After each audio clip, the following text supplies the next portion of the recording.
Good afternoon, good evening, good morning, happy time zones. And hey, Sin, I hear music. Yes, you do. And hey, Baldaleo.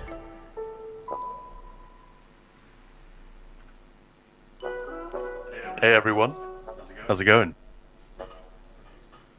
Welcome to Ninja Pools, the silliest gaming show on the internet. I'm Khan, this is Maya. Hiya. This is Maya. Hey, Lebro. Hey, Enigma. Hello. How are you all doing? How are you, Maya? Good. We've got some storm, Dirk, or whatever it's called. But other than that, yeah, good. How are you going, Khan? What? How's it going with you, Khan? Hey, Kanathi. It's going pretty well. I'm still buzzing from our expedition yesterday. Yes. Those of you who aren't on the Discord didn't already see, Maya posted some pictures. We drove out to a pretty famous gorge near where we live and climbed up the side of it. Basically like climbing a mountain. It took a while. We took the dog for a nice winter walk. The weather was beautiful. The views were incredible. I haven't been up there in years. Hot coffee, home-baked snackage. Just a really triumphant way to start the day, I thought. Yeah, I'm still feeling the benefit. Yeah, it was awesome. And the fact that it's been absolutely pissing it all day and it's probably going to be super horrible weather for the next week. That was amazing. But yeah. What did you say the name of the storm is? Storm Dirk. It's a weird. It's not. Derp. Derp is Darag. Darragh. I'm good going home tomorrow. How are you all doing? Yeah, I'm bracing apparently for another big storm. I mean, it's not going to be a big storm here. Well, who knows? Who knows?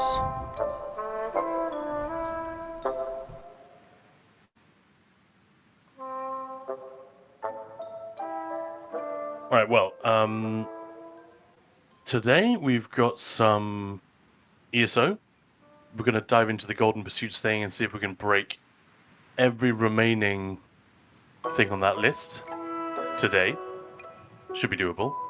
We've also got Law School, which is a real doozy today, coming up later. We've got Maya's Scribble of the Day as well. And in... Oh, the news timer's not going, so it still says 15 minutes. Oh, damn. But it's like 10 minutes now, right? Yeah. I forgot to switch the timer on. Where did my brain go today? It's already been a very long week, and it's gonna just keep getting longer.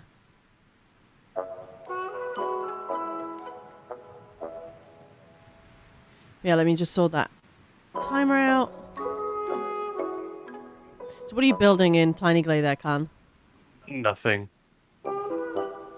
I just literally made it for the welcome screen. But it's cute, it's wintry.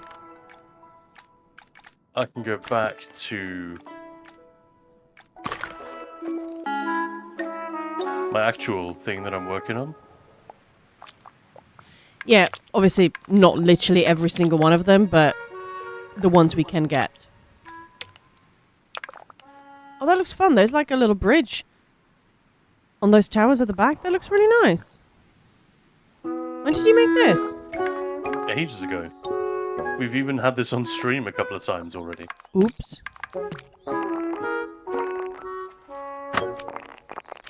Oh, that's fun. I do love how sort of intuitive this game is. So you just sort of move things and it sort of works.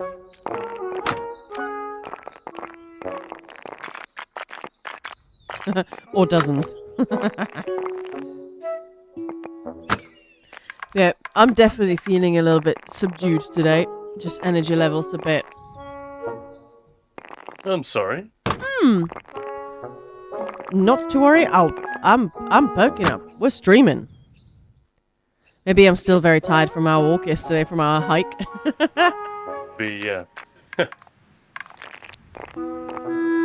It's a bit more epic than usual. Yeah.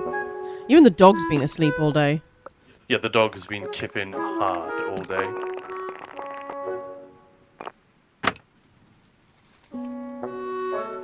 It was funny, we bumped into someone on the walk that for some reason the dog wanted to say hello to. She's such a good girl, but every now and then there is someone she's like, but this person is lovely, yes? But the woman's like, oh, she must be getting a bit heavy to carry. So that's a weird thing to say. But sure. Is she calling her fat? Like, what's going on? But then she's like, oh, how old is she? She's like a year yet? It's like, she's going to be 8 years. And the woman literally gasped.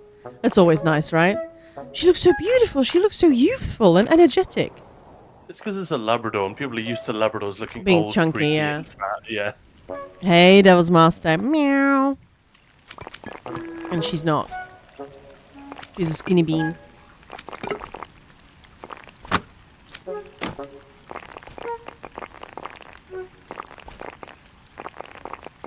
What?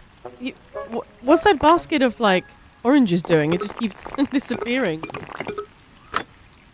It's contextual, so if you move stuff around, the game tries to... You see how the plaster on the Yeah. wall is all... No, yeah. That I see. Yeah, it's really fun. Meow, bark, hiss.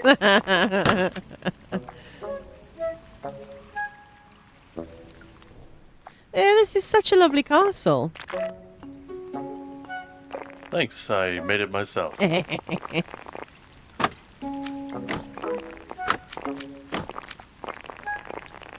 love the sound as well, the bricks. There's something very satisfying about that. Or is it just me? Yeah, the crumbly noise. Absolutely, yeah. Sniffing, pouncing. It's getting silly, guys. Fun. Hey, Moose. Moose, how's it going? I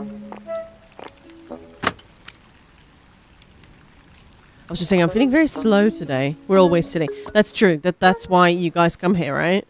For the silliness.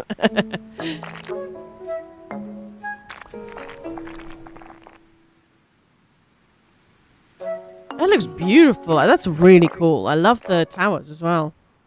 Would you want to live in a place like this? Not by myself, no.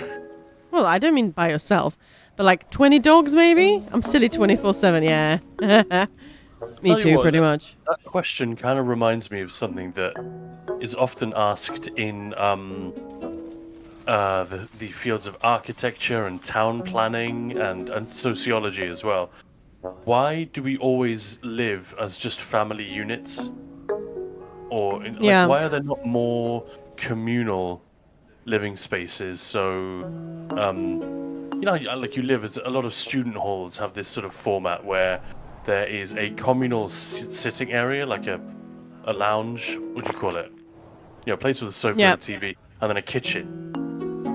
And sometimes bathrooms are shared as well, but everyone has their own room where they sort of sleep and work or whatever.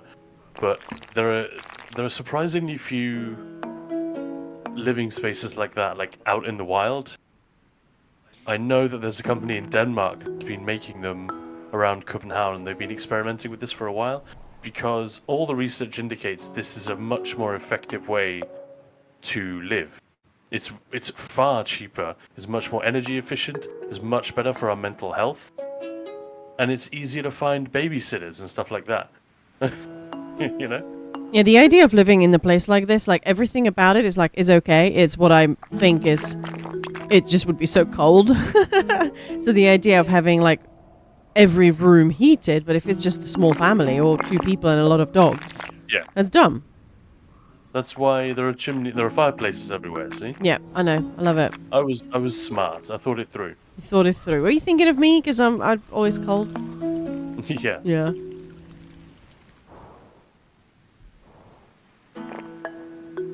But yeah, you guys know what I mean about the... Yeah. I'm not trying to make a deep philosophical point or anything. Whoa, what the hell is that? Did you see that? I didn't think that came through on stream. Anyway. What was it? Oh, just a weird glow, a weird artifact. Blue, right? Yeah, yeah. Funny. I didn't pay attention to what you were talking about, Carl. Were we working on around Copenhagen? Hey, Willard.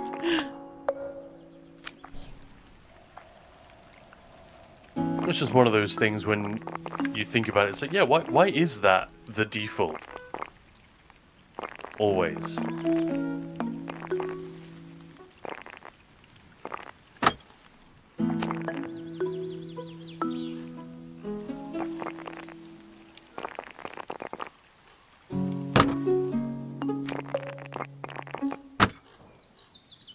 Yeah, 14 degrees is a bit too low for me. Oh, that looks fun. Oh, that's cool. Yeah, if you go inside. Woo!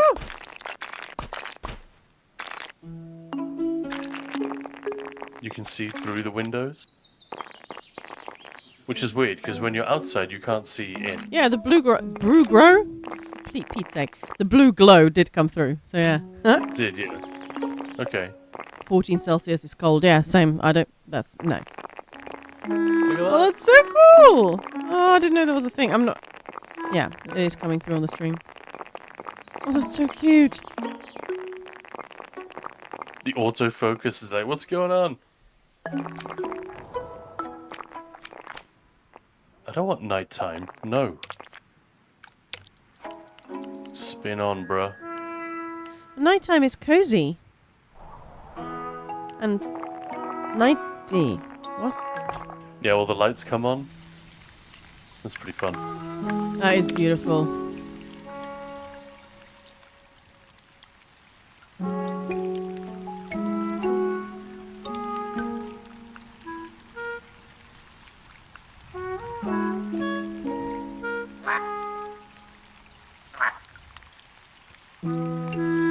Pow it on the head. What are you powing on the head? Yeah, people do go through that kind of mood sometimes, for sure. I think most people do, right? Kind of mood? Sort of, does anyone else hate when something cool comes up in an MMO, but you just don't have the motivation to do more than just log in once a day to get your daily stuff? Because that is how I feel about ESO. Yeah, I think people go through that. Oh, And it sort of prevents sort of burnout, right, as well, if you just take it easy every now and then. Yeah, it's also because the way that these live service games are designed, it is all about, like, a lot of it has to do with triggering certain things in our psychological makeup. You know, to encourage us to chase. That's a word that they like to use. I'm not talking about ESO here, but just generally. Any game that has a live service model or component. You all have the motivation to do dailies? No. As long as I like log in to grab my daily, and even that I sometimes forget, but I try. Yeah, and stop hitting the cat, dude. I skip days, so I'm missing daily rewards and Seals of Endeavor. Yeah, I'm not actually. I'm really not good at getting seals. Even if they're easy, I just don't. Yeah. Seal? Yeah. That was bad, wasn't it? I was thinking more. All right. Maybe the daily horse upgrade. Yeah. All right. Well, it's time for some. Before you don't go anywhere, Khan. Because that actually looks already pretty in the news section. Anyway, it's time for some news with Maya and Khan. Use his claws. All right, guys. Careful, you know? Don't want to hurt each other. Sin whimper. Oh my goodness.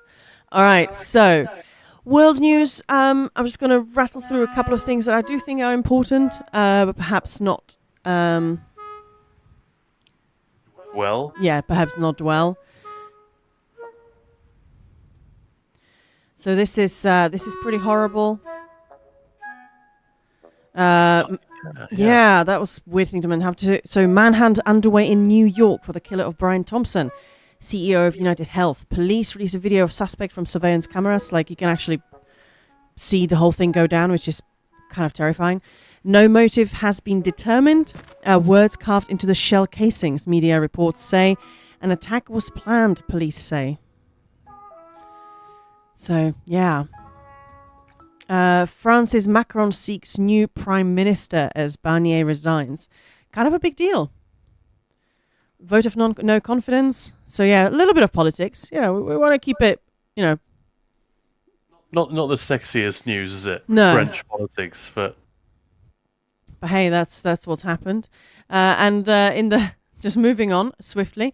Oh, I had a page found. I found a little page for this one, but let's just.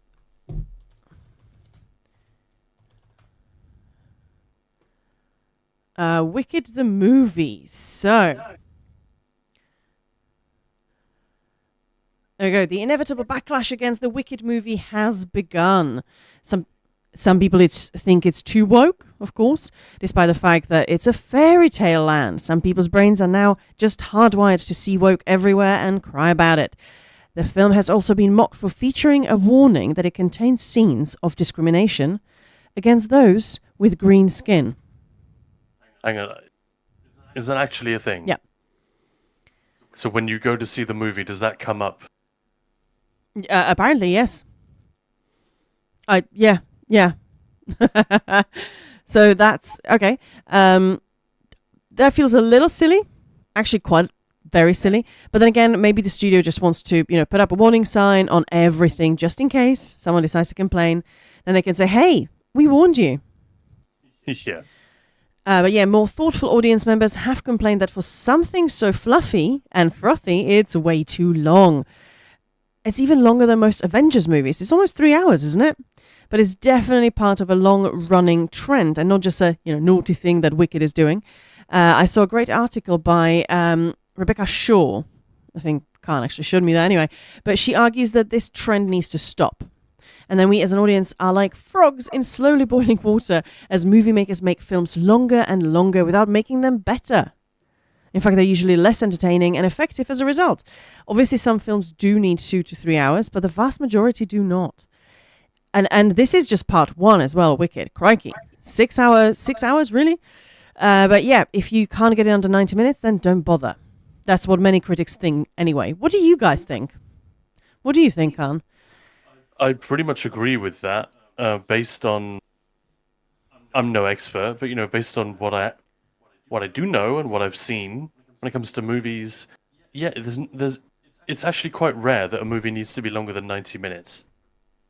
But nowadays, it's just, I guess, I think the reason for it, it's a lot of things, but maybe when the Lord of the Rings movies came out, they were so long, and they kind of needed to be, but then because the Harry Potter franchise was directly contemporary with Lord of the Rings, and similar in theme and audience, I guess the Harry Potter films thought, just as J.K. Rowling did, we could just keep getting longer and longer and longer, and it won't matter. And they had no excuse. Like, the Lord of the Rings had some excuses, but movies shouldn't be... There's a reason. For like 100 years, films were generally 90 minutes. Yeah, I also feel like if you've got a busy life, or if you have a life and you want to have a movie night, 3 hours is quite a lot to sacrifice when, there are still plenty of movies that are 1 hour 90. But yeah, I still think the best... Bring back intermissions. Yeah, I still think the best story about Wicked, though, is I think Khan was set a couple of weeks ago that it popped up. That is something I saw because it popped up for me in the morning, was that all the dolls, the Barbie dolls that they released, actually, it was official Mattel, right? On the box where you could scan a code and it takes you to the Wicked movie website. Well, Wicked.com is a porn site. So they had to do a massive recall and a big warning to parents, don't let your kids scan that. I just thought that was the best thing ever. Like, how? Yeah, when I saw that news story, I thought it must be someone who's like, it was their last day at work, and they're just going to put in a QR code that's complete bullshit and completely inappropriate. And I thought, they're in deep trouble. But no, it wasn't even that. It was just someone completely unsuspectingly putting in what they assumed was the name of the URL How do you for the not movie. check? I just find that astonishing. And I think it's Wicked Movie, Wicked-movie. Yeah. Yeah. It's literally a porn site. Any hoodle-pood. Are you ready for some gaming news from Khan? Yes, Khan? Yeah, moving on from this. Well, you go. All right, Indiana Jones and the Great Circle enters early access tomorrow. Technically, I guess it's midnight tonight, so that's the well, that's basically the launch, isn't it? Maya has downloaded it. It's in the Yes. Steam library. We're gonna stream Yes. it right here tomorrow morning, correct? Yes.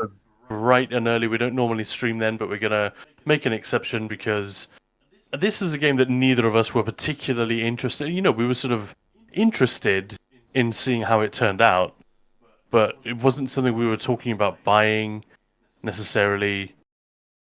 But yeah, as the weeks have counted down to release, it's sort of got, I don't know, it feels like a game that might actually be a lot of fun if you have affection for that franchise. Literally. Again, it's a very different game to Star Wars Outlaws, but again, talk about that thing. Like, if you're a bit tired of Star Wars, or if you were never a fan, chances are the game is just not going to work for you. Although you could argue that it should. You know, a really good game is just a really good game, regardless of nostalgia or anything like that. So yeah, it's hard to know what to expect. There hasn't been a ton of publicity for it, at least not the usual gamer-centric publicity. You know what I mean? Apparently, it looks beautiful. It feels like Indiana Jones, which is, it sounds like a nothing sentence, but that's quite a powerful statement. If I hear people from IGN saying, "Oh yeah, this nails the feel of an Indiana Jones movie," then that seems like a difficult and delicate thing to get right. What else? Apparently, there's not a lot of gunplay in it. You basically spend most of the time knocking people out with bottles or umbrellas or rocks. How about whip? Or potatoes, yeah, and you whip the guns out of their hands before they can shoot you. Yeah, so it sounds like a lot of bopping Nazis on the head with random objects that are lying nearby. And apparently, according to some of the first impressions that are out there, apparently it's very funny, which we've talked about a couple of times. It's not a thing that we get a lot in games that are sort of deliberately set out to be funny. And often when they do that, they fail on other metrics. I remember there was a game called High on Life, which I was really interested in because it looked freaking hilarious, and it was I think it was the writers of Rick and Morty. So you'd think that's gonna be funny as hell, and it was, but like everything else about it was apparently quite meh. But Daniel bought it and he played it and he said it was really, really enjoyable. So maybe you need to maybe we need to take another look at that one. But yeah, like comedy in games, it's not leaned into that heavily. I feel like I'd like to see more of that. So what else have we got? PC requirements were released, and they are pretty mental. So we'll get a better idea of how it runs when we try it tomorrow. So please join us for that if you're around. In other news, the PlayStation is 30 years old. Oh. Did you guys see this? Old. Yeah, 30, man. That's wild. So that's pretty fun. And Sony dropped a super bombastic new trailer to mark the occasion. I don't know if Maya's going to put it on. You probably won't, right? I mean, where's the link? I can just have it I playing. didn't send it because No.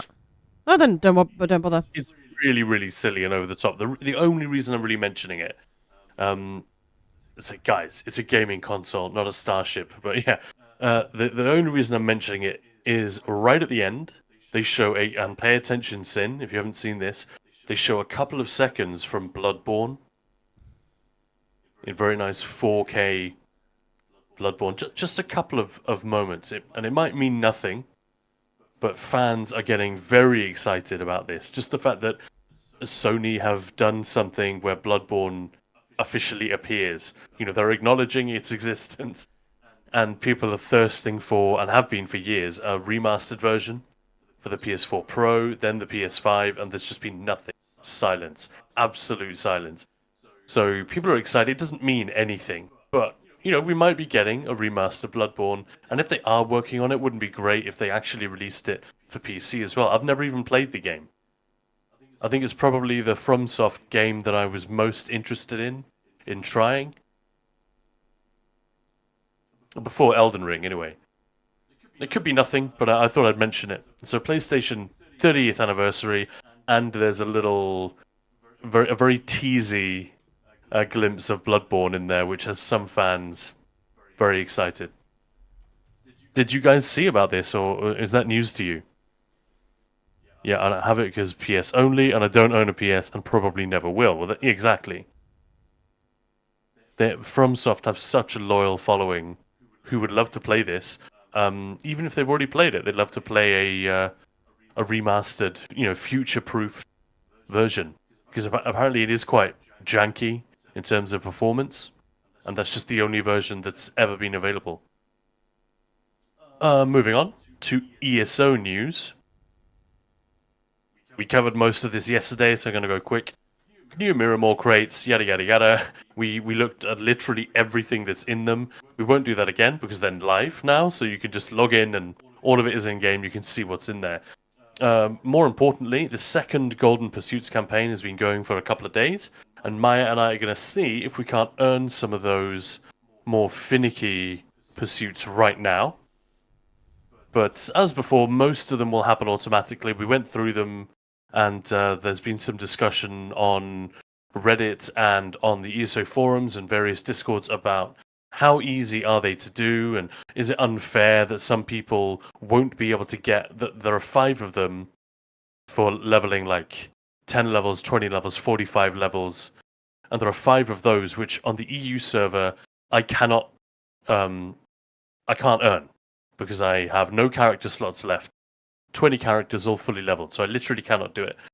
It didn't even occur to me to mind, but apparently some people are super butthurt about this. I heard of one person saying, well, I'm quitting the game over this, which is hard to believe, but if it is true, then that's hilarious, and they need to just wake up and grow up, because they're also the hardest ones, right? The leveling up ones are by far the most onerous. I made this point already in another Discord. They're by far the most onerous pursuits to unlock. So I think if you're in a privileged position, I think we can use that word, right? If you're in that position of having maxed out characters in every area that you could possibly want, then, we should just enjoy that blissful state. If I said my honest thoughts about a big portion of ESO player base, I would be banned. I think I know what you mean, yeah. I was going to say, is that a comment from Moose? Anyway, so that was pretty much it. We are going to go through these, the ones that we don't already have. Most of us have already got a ton of them because, as before, most of these happen automatically as long as you just play the game a little bit every week. But a few of them you might have to go out of your way to fulfill. Like if you never do PvP, for example. So yeah, we're gonna check that out. And then later on, we've got Law School, Scribble of the Day. Like I said, Law School is a really good one today. All right. So let's just have a quick look at it's a couple of local things.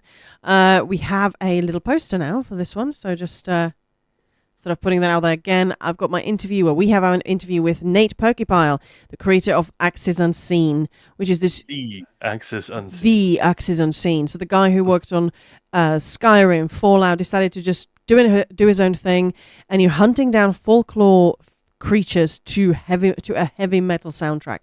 It's really, really fun. So yeah. So this is going to be a really, really great interview next Friday, so don't miss it, basically. It's awesome that Maya has got this to happen. So please be there if you can. The guy may have a cold or be really unwell or something like that, but chances are he's going to be a really fascinating guy to listen to. He's not just there to plug his game, although obviously that too, but he'll have loads of stories to tell. Literally worked alongside Todd Howard and all the guys at Bethesda on some of the games that we absolutely adore around here. So just from that point of view, it's going to be great to have him here. Yep. And we'd love for as many of you as possible to show up and just make that love and affection felt on his end. And also, check out the demo. There is a demo for this game, and it's free. So fire that up and have a little play around, and then come armed with some intelligent probing questions for him when he's here. Yeah, but only intelligent, please. And a little sneak preview of a video that that's going to be going actually live on YouTube tomorrow. It's literally 16 seconds, so don't go anywhere. It's just a little silly fun for the Indiana Jones release. Very happy with that one.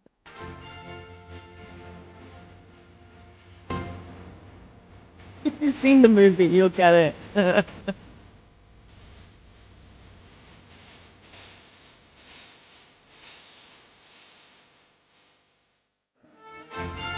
No, YouTube. Yes, if it was on Twitter, then it wouldn't be, it would be live. It's not live yet, officially. Anyway. Are you muted, Khan? You muted.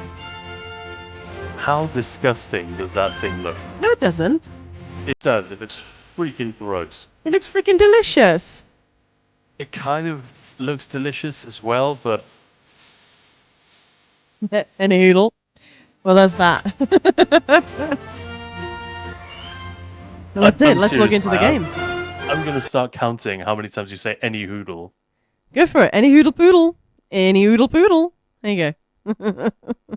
Alright, so enough fucking around. Yes? Golden Pursuits. Which ones do you have? Which ones do you not have? I'm just going Which to ones log are you into gonna the game and then take it from there. Because I didn't really make much of an effort to get any, but, I was able to unlock quite a few immediately.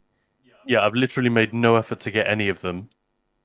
And when did the campaign start? This is day 3, right? I'm actually not sure. Did it start literally on the 1st? No. No, that was a Sunday. I think it was Tuesday. Yeah, well, there you go. Alright, and I already have 11 out of 20 without even lifting a finger. Hey, Morvang, hello. So yeah, the idea that these are heavy going, I think, is demonstrably... 7.3 magnitude earthquake in California. Holy cow, that's Whoa. major. Jeez. I'm doing fine. Yeah, just been a long day, but I'm here. How are you doing? All right, just a little reminder. So we've got our board game that we're gonna be playing. Well, later. Rolling the dice. Oh, there's a 2-team capture the relic weekend. Cool. And I really do hope that we're gonna finally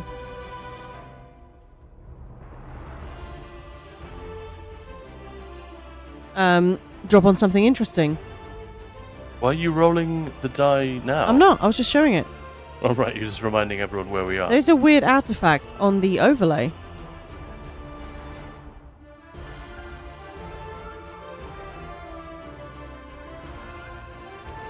Where? Well, can you see it at the top? The line? Oh, yeah. There's no line. It's this 502 Bad Gateway. Oh, what could that be then? Was one of the elements there.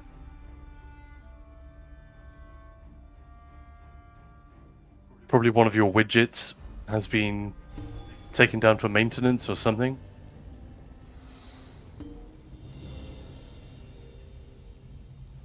Well, would you mind just entertaining the audience whilst I try and sort it out? Not at all. Do you want me to stream or something? No, just...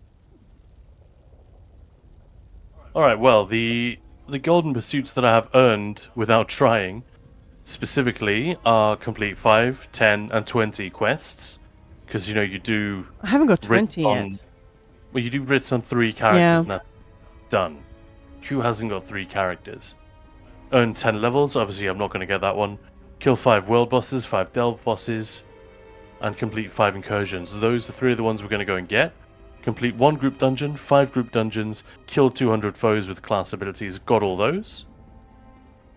Loot 15 treasure chests, as discussed. I did some... Well, we did some Infinite Archive the other day. You did. I And didn't. After every single cycle boss, Mhm. you loot a chest, and that counts.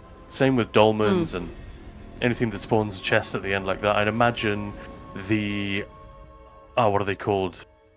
The geezers on High Isle. Oh yeah, the vents? That's it, thank you. The volcanic vents. For me, it was a short... And arrow storms. I would imagine they count as well. For me, it's a short day. I spent a night talking with a new player. It's cool to teach and see their progress. Oh, nice. But now I feel dead. Fair enough. PCEU, yes. That's where we are. But if you mean the guild, that's both BCEU and NA. The NA is still very much growing, but we're hoping to, it will be fully grown and active in 2025. We need to stop doing a million other things, and then we can actually grow the guild over there. But yeah, it's just too much happening right now. We really need to trim it back to basics. That's the plan. So have you sorted that out, Maya? Yeah. Well done. Congrats. Thank you. Right, well, I'm logged in. Shall we do AIA? AIA. Why? So I can get all of those things? All of those gold pursuits? 5 cycle bosses? Yeah, okay, let's start with that. Haven't you done any since Nope. Tuesday? Okay. I mean, it's only Thursday, so we didn't do any yesterday. Just sworn I've been in there twice. Was I in there twice by myself? Must have been, yeah. Weird. Alright, well, let's go. Yes. Oh, where'd my cursor go? There it is.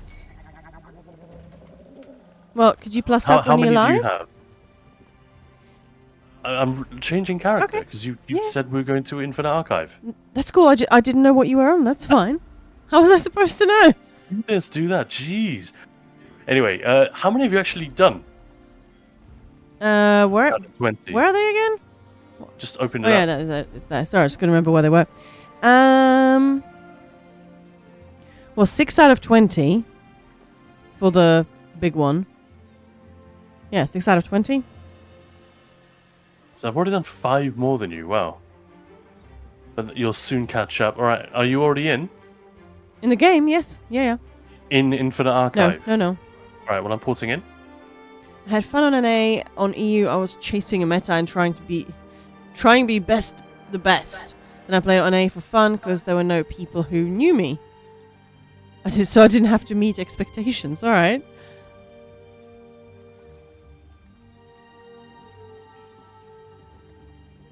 Ooh, complete one trial. I guess I'm not going to get that tonight. Could you... I can't invite you currently. There you Alright. go. Thank you. And I'm sharing the Isalinwe quest. Thank you. Alright, I'm coming. I just got my first companion. Haha. Hey, Joseph. Hello. Yeah, I still don't have a companion. Although, no, that's a lie. We did do a companion quest on PCNA during the Amsterdam event. Because, well, me and Mav couldn't make it, so we wanted to sort of celebrate and do something cool. And so we thought we'll do some questing with all the voice actors that were in what's the name Amsterdam. of the... it's the guy who voices Azander. Azander, right? Tommy... I can't remember his name now. Tommy Lee Jenkins? I think that's it. Come here. Yeah, top voice on that guy. Yeah. Yeah, that's why you went to get Azander, specifically for that, right? Yeah, just that, yeah. And I never did really anything with him. And it's an A, so...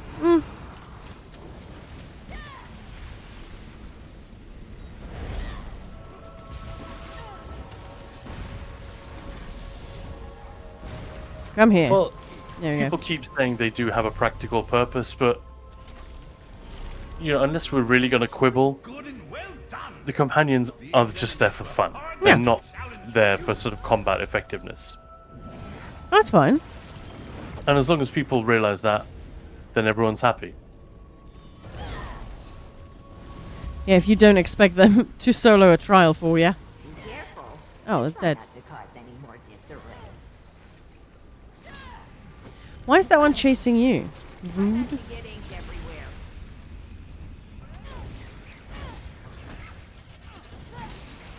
Come on. Were you always this violent, or is it a learned trait? What happened on an A is left on an A. Okay. It's all sounding very mysterious. Oh, we're done. Cool. And The NA server is like that's the Vegas. excitement here. immortal. Ooh, secret. Unknown, whatever. Ghost woman. Put me back together. I need to find my friend. She's just shouting. She's a bit of a cow. I really don't like helping her, actually. Oh, the light just buggered off. Like, fully off. Yeah, they do that now. Well, that's silly. No, you just have to be even more careful than before. No, leave it. It's mine. Aww. It's mine.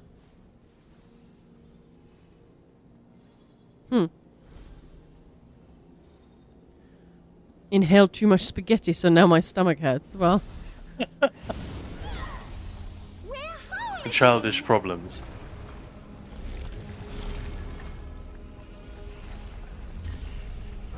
okay.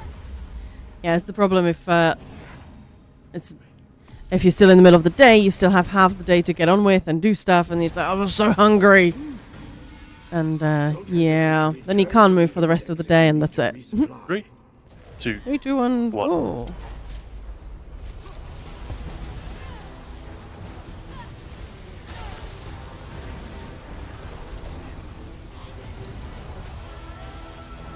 Excuse you, are you calling me childish? It's not wrong, but still, what the flip? It is.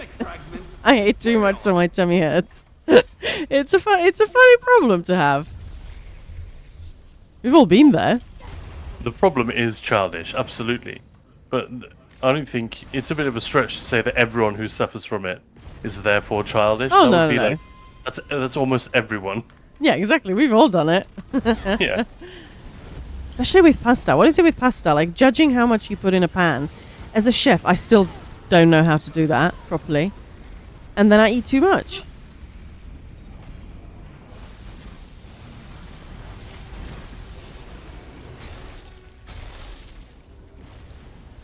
I'm childish every day then.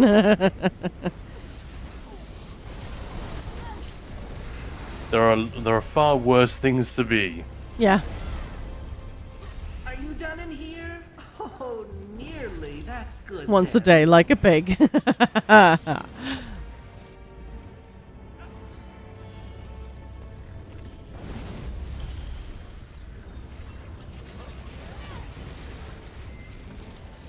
I think I now have 4 things left in here for bits of gear to Oh, collect. nice. Man, and your character today, Templar, have to go through the story again.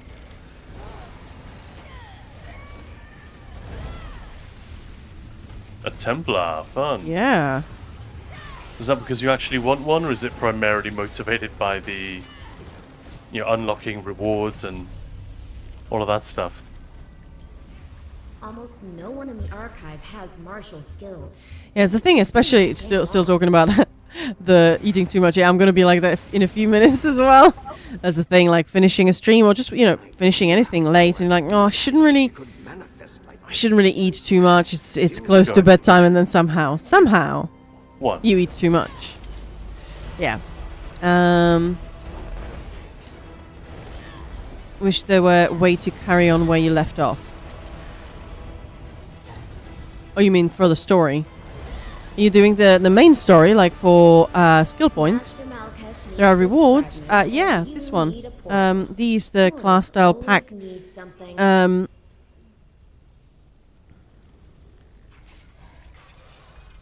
What's the achievement again? You have to have several characters leveled. I can't quite remember.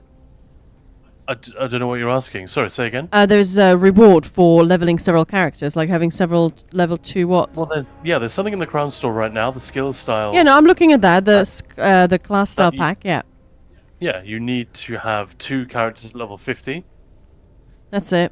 to get that one. And as we just discussed, a whole load of the golden pursuits are about leveling up stuff. And Yeah, that's Yeah. it. Yeah. speaking of leveling up stuff, we should summon our little buddies in here. Oh yeah.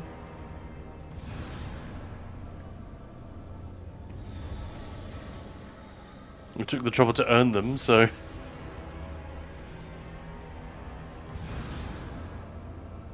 It's such an obnoxious It is. animation for the arrival. Oh, pizza, yes. Collecting sky shards probably quicker than main quest.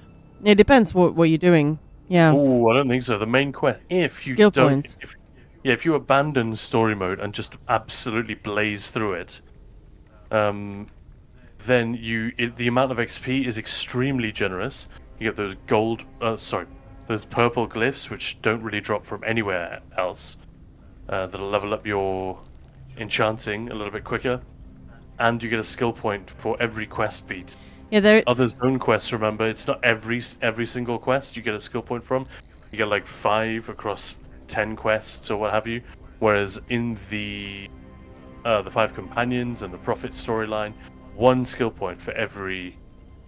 And some of them take like a minute to do. It's hard to get 3 sky shards in 1 minute sometimes, or at least to keep that up.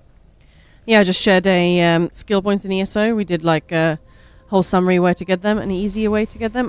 This pet is how many times do you have to do the quest in here, Khan? I thought it was 50. Essa Linway's quest 30 times. Okay. Meow. Hey, Solo. It's Essa Linway's It, quest, okay. not the main one. Well, I was wrong Not on all that accounts then. elimination. Thank you.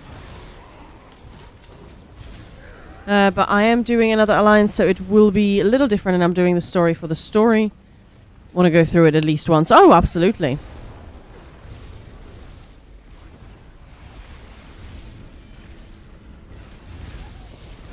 Yeah, I would definitely recommend doing the story at least once. Yeah. Yeah, I've played it properly, like beat by beat, taking everything properly, slowly. I think I've done that 3 times. And the other 17 times or whatever, I've just absolutely blasted through it. If you have enough characters, you can get the pet in 2 days. Yeah, I just took my time whenever we went here. You should have seen the state of this wing before we filed it. Yeah, also if you... The maximum reward Try not for to that aim Essa Linway everywhere. quest is once per day per account. So, yeah.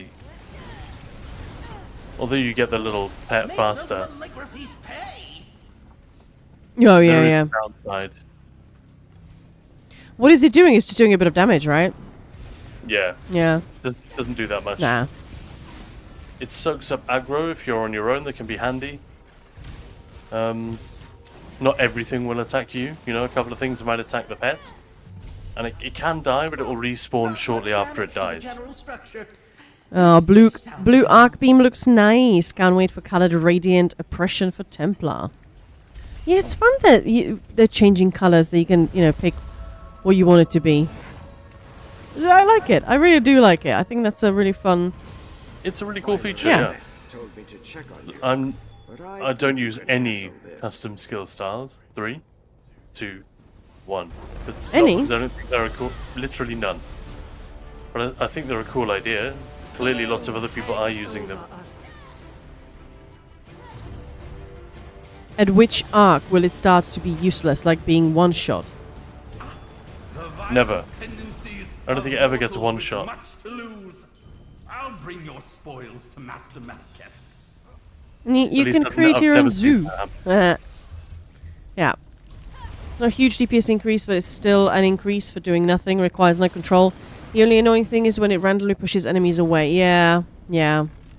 Occasionally it will break the stack. I've never actually seen it do that. The other pets are quite bad at that. The ones you get from the... the visions.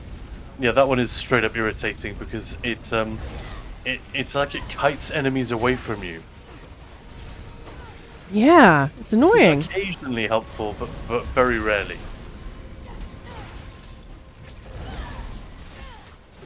But yeah, these guys do a spinny attack. If there are lots of ads on them, they will do this spin move and send them spraying out in all directions, which is pretty funny. Don't But forget to make your also choice keep in before mind that there is a traveling to the next vision wing of the archive. to increase damage done by pets. Yeah. 25% per stack.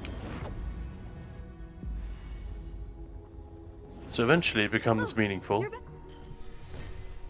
Are you picking up or Yeah. turning in? Picking up. Also, the new wing Tormentor is great. Yeah, no annoying wing flapping sound. Yeah, it looks pretty cool, actually. I kind of miss the times where Sork was everywhere. There was, especially somewhere like Cloudrest, when loads of people would bring their Sorks. And then when Zamaja moves, they move, and the flock of these birds would just follow. I'd love to see a flock of red ones. It would look cool. Oh, I see. Yeah, that would be fun. But that's also where the hatred of the pets I know, comes from. I know. Oh, yeah. Sork used to be like the only DPS class you'd see in casual groups. Like 90% mag Sorks. And yeah, it was just tiresome. None of them knew how to control their pets. No. Do the synergies from the verses that give you a synergy to use give the Undaunted passive bonus? Don't waste them. They should do. Every synergy should do that. With the exception of sigils and things like that. But I don't know 100%. Ready up? Let's go in 3, 2, 1, go. Butcher this, Yandir.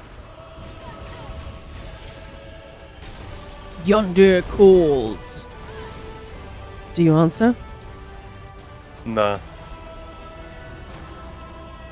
Talk to the answering service. Yandir. Hiya, this is Maya. I'm not here. Leave a message. See? All safe with me.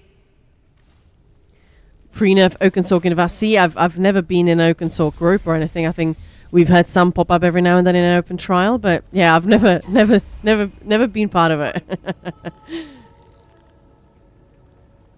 Oh, so Kinmarcher. Excuse me, sorry. The Kinmarcher's Cruelty set is dropping in here this week. Hexus Ward. So, Deadlands stuff. Eye of the Grasp and Maul of the Storm Knight. And I'd much rather Eye of the Tiger. Sorry, Storm Knight. Storm Knight's plate. If anyone doesn't have those sets filled, I mean, none of them are particularly useful, but I really love the fact that Overland sets drop in here. Yes. You know? Alright. Let's go. Oh, I've Newsy's filled still up out, isn't she? Yeah, I filled up quite a lot of the Overland ones that I probably wouldn't have otherwise.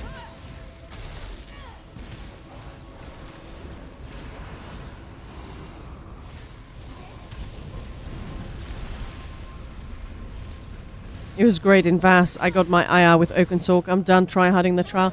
It's not that difficult if 12 people just focus up. It's when you so often have that one person who's just not really paying attention or doing the mechanics. That can be very frustrating.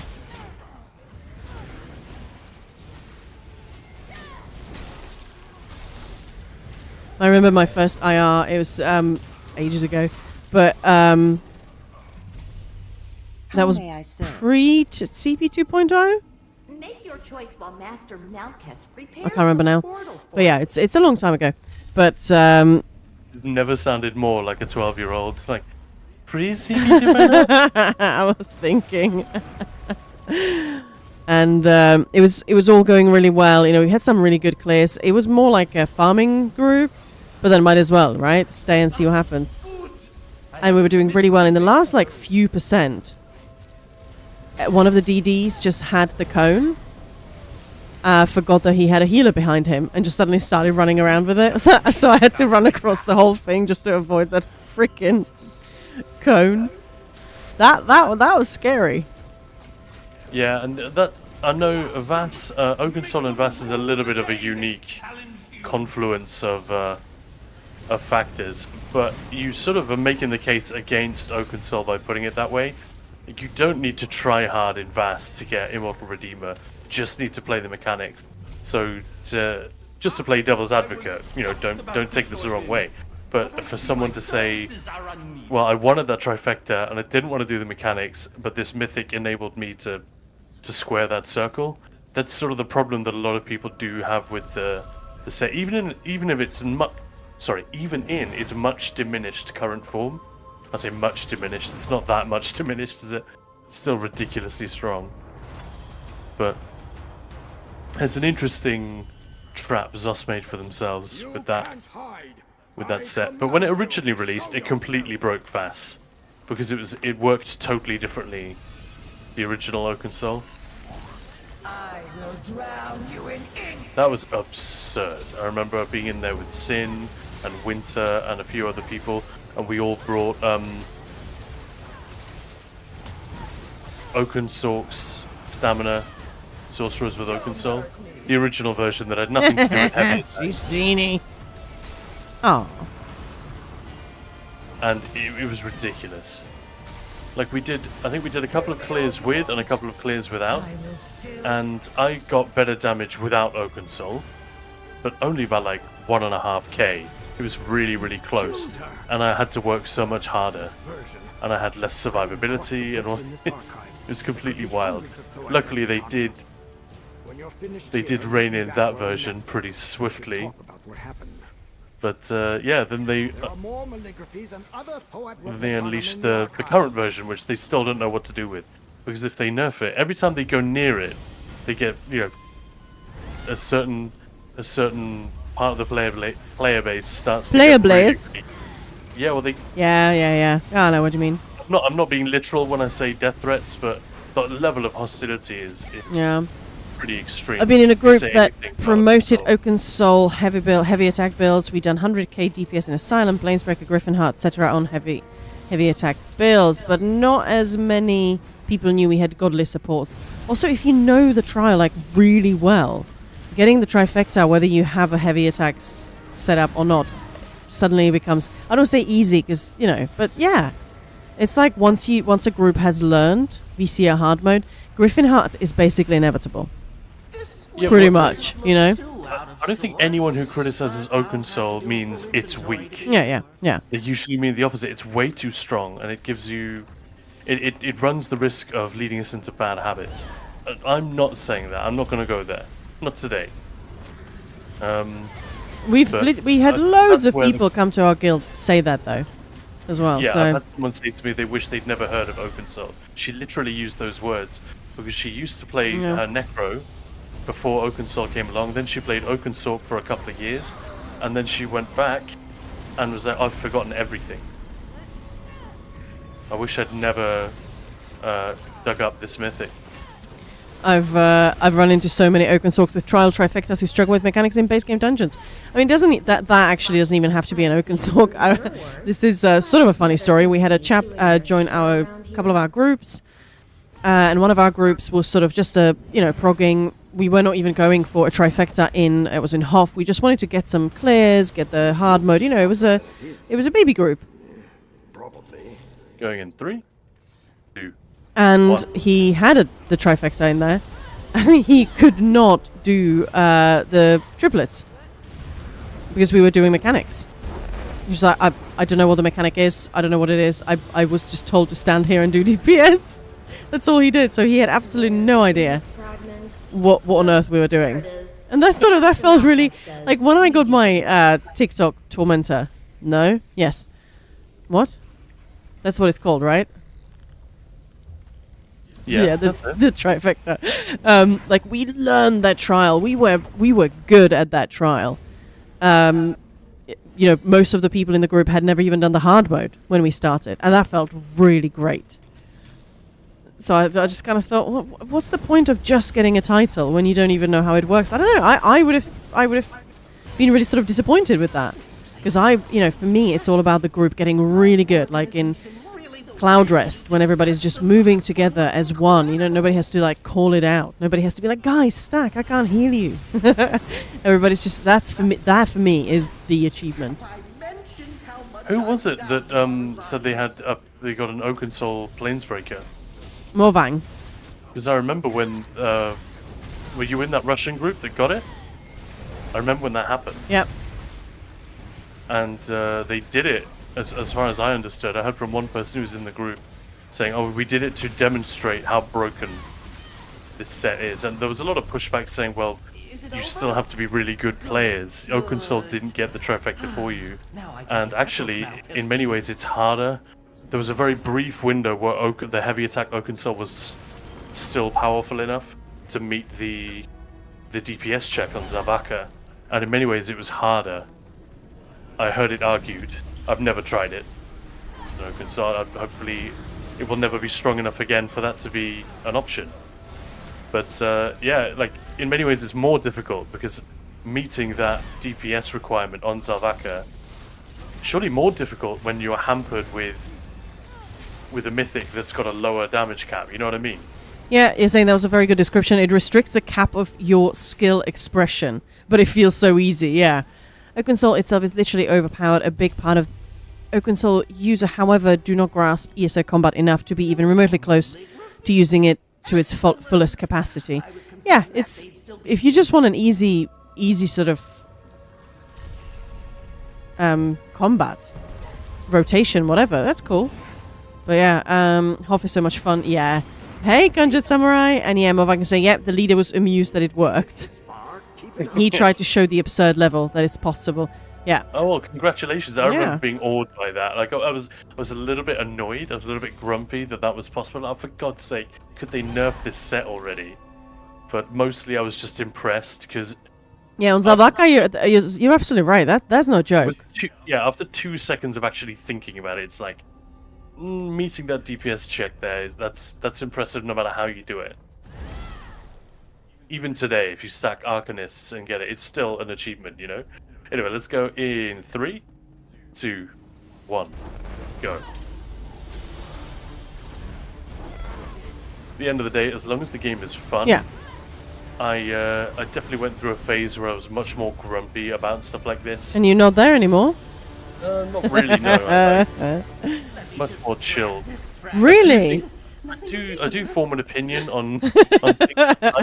I'm just being cheeky, obviously.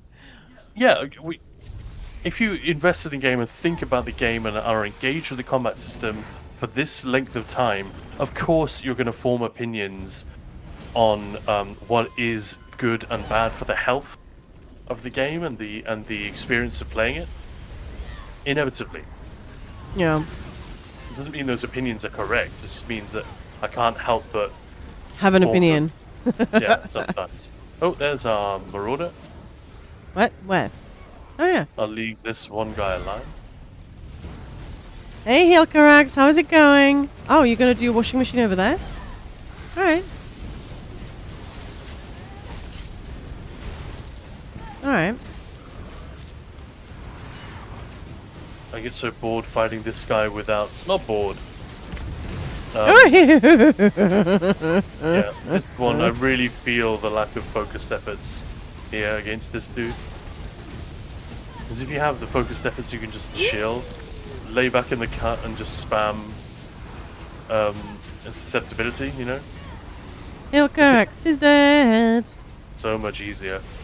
The funny thing, the patch they nerfed Oaken, Arcanist was released, and it just felt the same in terms of how hard to play it and get big dupes in content. Yeah, that's a totally fair parallel. I will say one thing: I haven't experienced personally, nor have I heard the same level of horror stories from players saying. I heard you fought well. And of course, it's not every player, but there was such a thing. There was such a meme about when you get an Oaken Sork in your group, they're always a nightmare. Like, not just that they had low damage, but they didn't know mechanics, they didn't stack properly, and they were rude and entitled, and these are not my words, I've heard this. Yeah, quite a few people have sort of complained about that. Dozens of times. And you go left, I go right. Bye! Okay, many people's primary issue with the set was that... How long before I die? Who dies first? I haven't really had that with the Arcanists. Not to the same degree, but... maybe that's just my particular experience. 2? We just did the same one. Cool. Yeah, that's my third, though. But hang on, did you count the one we just did together? No. Yes. Well, then I also counted it. Before. Yeah, but that's what I mean. I've done 2 before that. So that's 4 then, together. Cool. 5. No. 6. Don't come towards me. Don't come towards me. Ah! Don't come towards me. You just missed one. I don't think so. There's one right here. Yeah, it wasn't there when I got there. I literally saw you go past it. Oh, really? Yeah. No. I can fly It's not a meme, they're facts. Ha. It's like with kids. If you want to take something from them, you need to give them another toy. Yeah, I do think there is. They have to wrestle with this again with Arcanist at some point. They don't have to, but I think they ought to. It's far too dominant. I swear this minigame is the hardest thing in the game. Would rather solo bar say hard mode. No. But yeah, I'm good. We're good. How are you doing? Honestly, it's not 100% reliable, but the technique, if you can call it that, of just sprinting round in circles and quickly spamming the attack button as soon when you're like And gap inking closing to a as you go. Yeah, so you try never to stop. Yeah, just dropping ink behind you in pools. Oh, you And guys try made to- me ink. Exactly. And try to time your spin on the tome shells so that you never have to stop moving. That is by far the most reliable way I've found to be able to do that. I still see a lot of people struggling how to just even do okay damage on Arcanist. Yeah. Well, that's the thing when people sort of say, oh, it's really easy when they're told and they have this rotation. But I've done it when you sort of just press the buttons and hope for the best. And you're like, shit, I actually have to like practice. Yeah, also, they need to fix the Magicka option for Arcanist. This is the perfect spot to create the next portal. It has the best Actually, if you temporal take Coral elasticity. Riptide out of the equation, Magicka Arcanist is really good. It's just a bit weird. Should get another There's no real reason to run it. So I do agree up to a point. Absolutely. Let's go in 3, 2. Oh, you fuck. shall cleanse this scourge. Talking What? to Corvan Girion, obviously. I don't know. Why did we fall? I don't know. I don't think I did anything to. I saw you run towards him and. Yeah. Yeah, but he was already running towards me before I got to him. Well, I thought anyway. Maybe something procced. I don't even know Maybe, which maybe. which verse I had. Anyway, I killed a pilferer, so here we go. Oh! I just remembered I got how. a blueprint for a Necrom shelf, elegant small. Keeping the calligraphies from I just remember how annoyed the leader was about me because I was trying to push the limits of raid composition and pre-buffs, and he just wanted to do it in a semi-fun chill mode. Yeah, I guess everybody's sort of got to be on the same page, right? I mean, somebody gets to be a bit of an eager beaver, yeah, or vice versa. You know, the other way around. As long as everybody's having fun. Oh, great. You haven't started yet. That's not the right setup. No chains. Wait, you normally run chains? Dip without 3 eyes. You being a dick? Yeah, because stacking it here is such a nightmare. Uh-huh.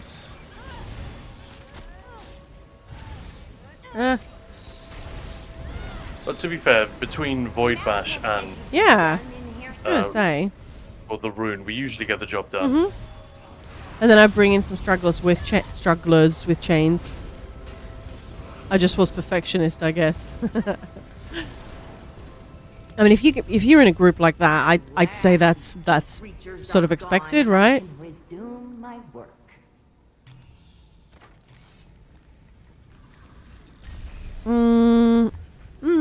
Let's go with this one. I got my balls. Nice. How you doing on those pursuits? I think I did it. Yeah, I must have, right? Have you killed foes with class abilities? No. 25. Oh wow, so yeah, you need to go on a DD really to get that. Yep.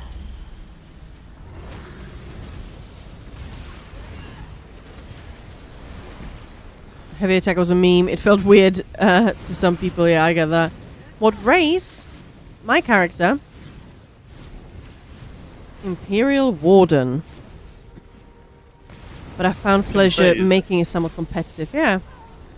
Yeah, sorry, what was that, Khan? I was just going to ask, is it a Nord or an Imperial, that one? She was a Nord, and then she became an Imperial. She also was a man. Called Traviotun. And then she became Oh, so Maya the Barbarian. Your character's super woke, right? Yeah. Yeah. Does it mean you're part of the woke brigade? Yeah.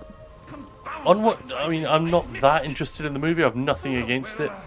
But you were saying some people are complaining about Wicked being too woke. What's that about? What's it done?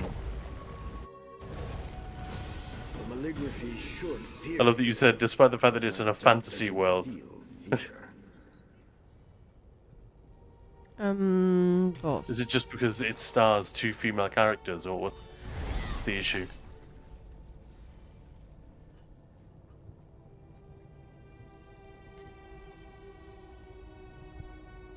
Do you not know? It's just a deafening silence from you.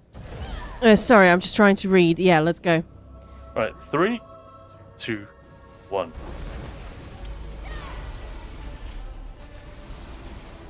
Well, there's been some backlash about, well, the main actress is clearly Hispanic, but playing a white woman. That's not okay. There's just been so much weirdness about this movie. Why do some people just need to complain about something? Yeah. Like, it's cool to have standards and everything, but I don't know. Oh, good. I feel like of all the movies to get exercised about, The fragment and return this to the just isn't one of them. wings of the archive. Maybe I'm missing something. Would it be too much to cheat if Zos made the Base Mania work exactly like Coral Riptide? Or does Base said need to be extra hard because of the difference between Stamina and Magicka in survivability? No, I don't think there's no difference between Stamina and Magicka. Really. But you can run your Magicka out all the way, whereas running your Stamina out all the way is dumb. You might need to block or dodge or sprint. I think that's the only reason. So it would be unfair if they worked the same, you know what I mean? Alright. Let's go. Isn't Base's threshold much lower? Yeah, Yeah. It caps out at 0. I believe.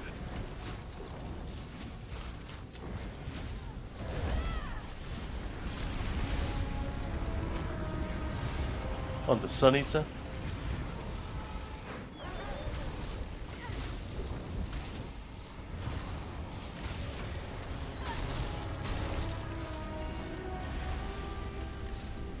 On the bear. Where was he off to? I don't know. Come here, Yogi.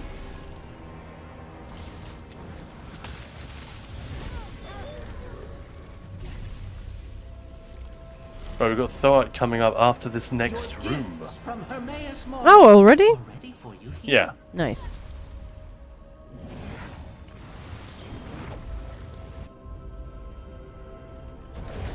Alright, let's go.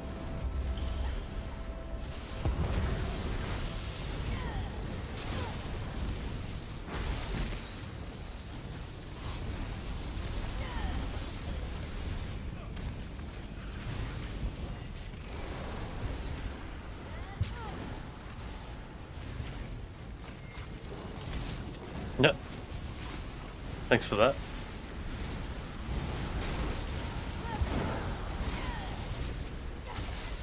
Yeah, every now and again we get a really juicy stack and it's beautiful. But so many of the ads are like, why do they spawn that's not what I so meant to far do. apart? Oy, oy, oy. Like the There's always the are they next hag one. ravens? Or, no, they're just hags, aren't they? The ones that beam you with that dark beam. Oh man, they always spawn so far apart you can't do a damn thing. Okay, let me just concentrate on this for a moment. So it's 3, 5. 3 and 5. And then what? 3, 5, 1, 4, 2, 6. 3, 5, 1, 4, 2, 6. 3, 5, 1, 4, 2, 6. Man, the repetition I need to do in my head to get those numbers to stick. It's like in the old days when someone would give you their phone number. Someone whose phone number you really wanted. Oh, not a chance I'd remember it. I mean, it's not like Magicka characters are all just close to being in the bin. But let's not forget Stamina for the longest time. Nobody wanted Staminades in their groups even. Like, people are not allowed to join guilds, runs. If you take Riptide out of the equation, there's very little. Yeah, Magicka DKs are one of the best DDs in the game. So are Magicka Necromancers. I'd say Magicka Arcanist is there as well, but it's got that awkward thing. Like, what does it do for food and consumables? That kind of, yeah, that can get in the way if you are doing tough content where you want that nice high health pool. That's totally true. But also, the less optimized the group is, the more beneficial light armor becomes, and then the more Magicka characters start to be more appealing, you know? Anyway, I'm ready, Maya. You ready? Yeah, let's go. Let's go. I call your essence from wherever you are. You can probably skip trying to memorize the 6th one. Come on. Mortals die. Worlds do not. Oh, come on, go off. Horn just wouldn't go off. I was literally spamming that button. Why not? Oh, you thought. My ink is more versatile than you know.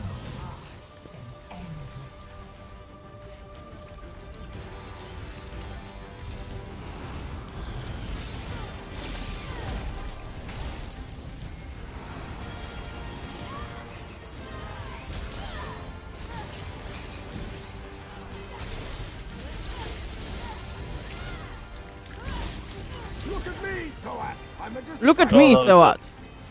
That was a very rude time for him to port. Uh-huh. Look at me, Thought. I'm a distraction. Up to their words. The crazy thing is that would totally work. Oh, yeah. If you were like playing a game of table tennis or something, and someone from across the room went, "Yoo-hoo, I'm a distraction." Oh, it so would, yeah. We should talk about what happened. Okay. There are more Maligraphies and other Thoat Replicanum in the archive. To be fair, we can be done with this now, right? Well, yeah. Yep. Like I said, I have 4 things left.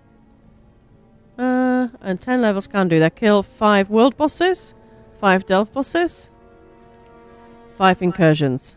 Are you asking? Well, I'm saying those are the ones I need. Yeah, let's do world bosses, delve bosses, incursions. Yes. I have world bosses. Hang on, actually, let's do that thing where we just go into the next room, and if we get a marauder, bingo. If we don't, then Bingo bango. yeah, then bongo.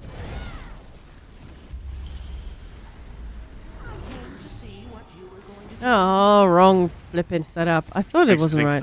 That song from the Fallout radio. Yeah, right. Wrong, bongo, bongo. Oh, nice. The Congo, whoa, no, no, no, no, no. It's Hillcarax again. Hey, Rax, how's it going? Actually, we're leaving, aren't we? So, let me just...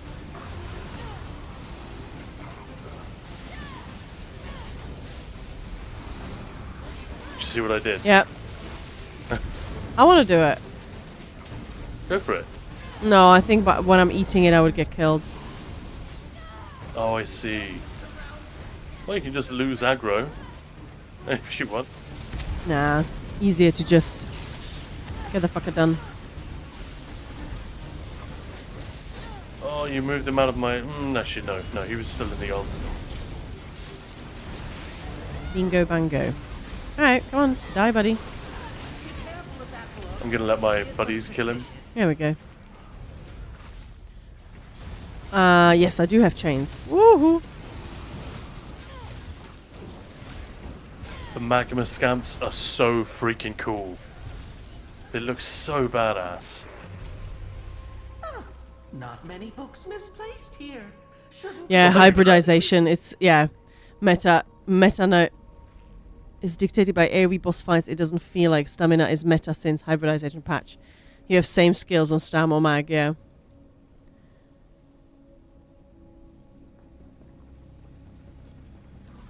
Yeah, there's a different meta for every fight. Technically, often it's still an Arcanist or a DK, but you know what I mean. And yeah, it's difficult. Can you eat your stuff? We always simplify. That's how we make sense of the world around us. It's no different in a video game this complicated, but it is a little bit unhelpful the extent to which we oversimplify the idea that there is one thing that is meta and everything else sucks. And I know that's not what you're saying, but it is such a common thing in YouTube comments, in any discussion. People often underestimate the class that, yeah, sure, it may be at the bottom of the pile in terms of its popularity, and there may be very good reasons for that, but it's usually like, in a single target encounter, it's usually something like 4% behind the top performer, maybe 5-10% max. Where should we go? Where should we start? Do you need anything? I'm guessing not. Well, world bosses, no one needs them, do they? I'm on my main, let's- so yeah. Let's do some delves in Gold Road. Have you done all the sky shards and stuff in what's it called? Westfield. Sorry. Have you done all that? I'm just checking. Yes. Okay, do you want to relog? No, it's fine. Let's just get this done. Right. Um, Well, I'll be picking up sky shards in the delves that we go to. Is that all right? Sure. Having to I'm go just into going- IA for gear set is a little off-putting. Yeah, a lot of people get burned out just because they're trying to farm the set, because it's not easy to farm them. Like No. it's yeah, but it's not like Corpse Buster is an absolute game changer and you can't join any activities without it. So No. Rune Carve is better a lot of the time anyway. Corpse Buster is just so cool, everyone wants it. For good reason. yeah, I wouldn't want to get burned down on this content. So I wouldn't do that. 'Cause people, I hate IA because I spend so much time trying to get it as soon as possible. I think, well, Yeah, you're right. It's always, that sentence is Yeah. always followed by, because I spent so long in there farming either that mythic, or yeah, one of the like Pyrebrand or Corpse Burst or something like that. I just took a mild interest in those sets and let them drop as they dropped. It distracts me. And hey ho, now I've just got a few Umbral Edge pieces left, and I'm done. I will never need to go there again for gear. But I've never gone in there with the aim of getting the gear, you know, as a primary. yeah. It could be worse, I guess. It could be PvP. yeah. I to be fair, IA is not designed for someone like me, but well, that's what I thought. But I actually really enjoyed it. I've never done it solo. I'm just not really interested in that. Could you port to the westernmost Way Shrine, Maya? Do you have that one? What's it called? Such. Yeah, I'm going to Such. But the style pages can't. The style pages. Yeah, I'm not far off done with those either, but yeah, I'm nowhere near as done as I will be in a few days with I'm here. I'm curious now. Such. I'm actually just gonna look. I don't like PvP as well. I'm just not very good at it. How many style pages am I missing? That's 1, 2, 3, 4, 5, 6, 7, 8, 9. I'm missing 9 style pages. No, 11. So that's not that many actually. You can Wow, often yeah, get, that's not bad. you can often get 2 in one run. So, but then might get none. Also, Yeah, I feel like I have those runs. Either it's nothing or it's like quite a few. yeah, I've definitely had where you and I were in there for a couple of hours, got like 5 style pages. Fantastic. And then just get squat for a week. You're coming to Such? I'm on the loading screen. Do you want to double mount then? Yes, please. Hours of fun. Yep. Alright, so we are doing these Golden Pursuit things. We're going to get world bosses, and should try that. We can do this world boss together since you're on a tank. And there are usually people doing them anyway, right? Yeah. Oh, no, wait for me. I dismounted. Please wait. I fell off. Stop moving. I'm Khan. just trying to come and get you. Khan. I didn't do it on purpose that time. Of course you did. I didn't actually. That's just a lag. Cheeky so-and-so. Your confusion is most amusing, though. Yeah, people are doing them because these guys have been killed. Maybe we should have picked up some dailies. That would have been smart, wouldn't it? Well, that would be too smart, though. Or we can go to a different zone where you actually need stuff. On my main, though? Doesn't matter. No, but like the House Mornard style, for example. Are you done collecting that? I don't think I am. I have a couple of pieces left. I mean, I could bring my Necro tank. I'd imagine he's missing a few things, and he needs all the practice he can get. Although, Relog. Just do it now. Okay. And I won't pull. If they spawn while you're relogging, then I won't do anything. although I have to say, I was really pleased with my performance in what's it called? What were we doing? Dreadsail yesterday. Like it's clicking for me, you know. I feel like sometimes dungeons mechanic it just takes a while. Yeah, for those who aren't aware, because Maya hasn't been streaming this, one of the Ninja Pulls Guild's groups is called Leo, as in Leonardo from Ninja Turtles. Somebody else did just arrive, Maya, so, you know, I know you can't go much quicker than you're going, but they might pull. And, yeah, that particular group is progging Dreadsail Reef hard modes. Most people in the group haven't done them before, and, you know, those... though they're not easy, so it takes a takes a bit of time and a bit of wiping, a lot of wiping sometimes, to iron out all those kinks and get everyone to the point where they can do everything they need to do. And we lost our off tank because he got a big promotion at work and he's going to have to cut back on gaming time, and we couldn't find anyone willing or able really to off tank those hard modes because they're no joke. And Maya was like, yeah, I'll do it. A little bit like Frodo in Rivendell. He steps forward. I will take it. I will tank it. How many? Can you invite me? I'm gonna. Meanwhile, I was like, great. Where are we going? How many wipes online? Many. Although saying that, because the group has been there for, I don't know, how long has the group been there? I'd say we've wiped about 40 times and cleared about... How many times have we cleared? 6 times now? But anyway, how long has the group been there? It's about a month. Is it 2 No, months? that's definitely It's more than a definitely month. Yeah, you're But right. I only just started tanking it last week, and it's the first boss that I was... Because the way the hard mode works is for tanks is different to... everyone else. but also to the vet, plain vet, because there's none of that faffing about and which atro do you take and when and where do you go and the swapping and all that bollocks. Well, the swapping's there, but, you know, yeah. Oh, they killed them. No, they haven't respawned yet. So, I was really pleased that last week I thought we'd just be stuck there because I'll be getting my head around how it works, but actually we wiped a couple of times and then we cleared. My first day, so I was freaking pleased. Yeah, it was pretty good. It's all about having that group. Well, as long as your attitude is correct to begin with, having a group that understands this stuff.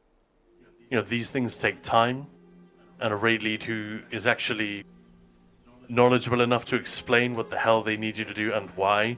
So many people say, oh, you stand here and do this, and they have no idea why. They just saw it done. Which is, you know, that's not very helpful. I'm going to go for the archer first. I was part of a Dreadsail Hard Mode Pro group years ago. It took us 10 months to clear twins. Yeah, we tried, like... Whoa. Yeah, that's insane. But we... To be fair, we did take one of our groups we had some requirements, but then we also wanted to fill it. So, there's sort of a few people that were not quite ready, but we said, look, we want to make sure the group fills. It's fun, but you've got to make sure that you're prepping, you're practicing, and all that. People just didn't, and I was the raid lead, and I called it. I don't know how long we were there, but it's just like it's not going to happen because people just. That was about 2 months as well, maybe. Yeah. I'd say about half the group was doing what they needed to do. Yeah, but it was just. But the other half was not. You're not bringing what they needed to bring in terms of mental preparedness or just weekly practice, like you said. Yeah. People underestimate it, but if you do difficult dungeons regularly, it keeps you topped up in terms of your responsiveness and. Yeah, I don't really have any add-ons, which is kind of dumb. I had them on my healer, at least the Dread Sail. What's it called? The coat? No. Q-Cell. Q-Cells? Yeah, I don't have it on my tank, which is really dumb. And I don't really use anything else, like the Don't Tell Otto. The positioning and everything, I don't have that. Well, he only added that yesterday, so. Yeah. I didn't have it in VRG either, though. Well, we stopped using that after a few weeks. Yeah. And it was mostly for the tanks. Yeah, it was, yeah.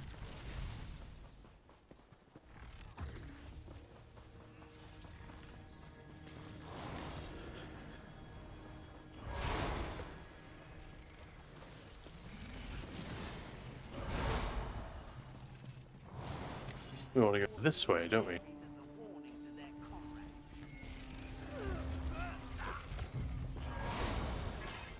Yeah, I don't think I'm going to be streaming those runs anytime soon. Definitely could, but It's just I want to make sure I'm focused. And, when I'm streaming, I'm focused on chat. And, I want to be entertaining. And I want people to have fun. And if I'm trying to focus absolutely. not to wipe the group, it sort of, it does. Yeah. Oh, there's a sky shard I don't have here. God, these guys are paper. Yeah.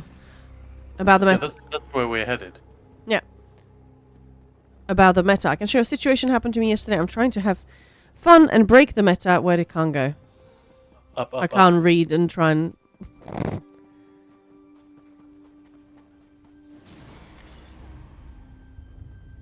Let's go, Khan. I'm here. Go ahead. I don't know where I'm going. Who was going to break the meta? Well, let's just find that, and then I'll finish reading it. So this is from Morvang.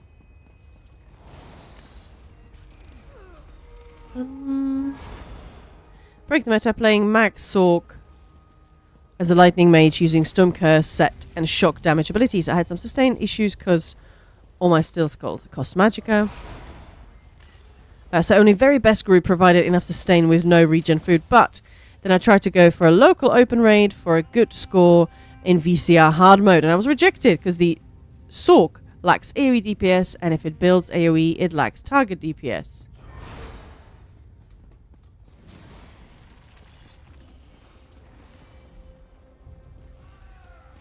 See, I don't think I don't want to overpromise or like oversell Ninja Pulls the guild, but I think we would have let you join. Mai would have got in touch and said, how well do you know the trial? Because that is about 5 times more important, maybe 10 times more important than the class or the type of damage or whatever. It's just the wrong way of looking at it. Completely the wrong way of looking at it.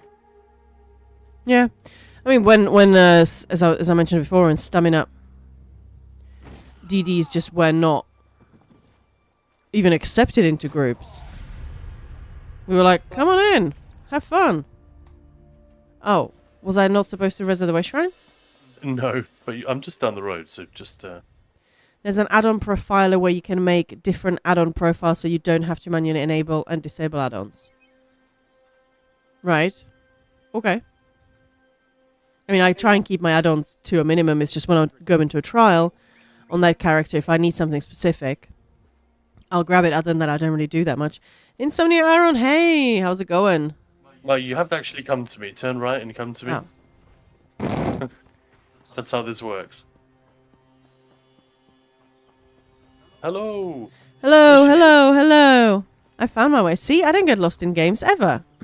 Who said I do? Never. You they? You know, I had my 69 potions yesterday. I have 6 left. Still a pretty good number, huh? 6. Yeah. Do me a lemon. Support IQ for a glass of water. What? The red dwarf quote. Never That's mind. what I thought, but I couldn't quite. It was the impression that gave it away, rather than the actual line, the words. What are we doing here? I don't know. This is a dead end, man. Well, I'm following you.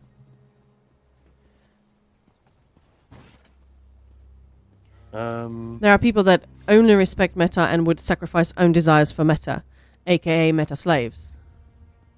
I mean, if you sort of want to just push score and do the best that you possibly can, like squeeze everything you can out of the character, I get that. But it's as long as it's fun for you or the group is up for it, you know what I mean? As long as everybody's singing from the same hymn sheet, it's you got a problem if you know, if you've got a very casual run and then you message Hyperioxes and say, hey Hyper, do you want to tank like this awesome score push group? And he's like, oh, that sounds great, let's go, Maya.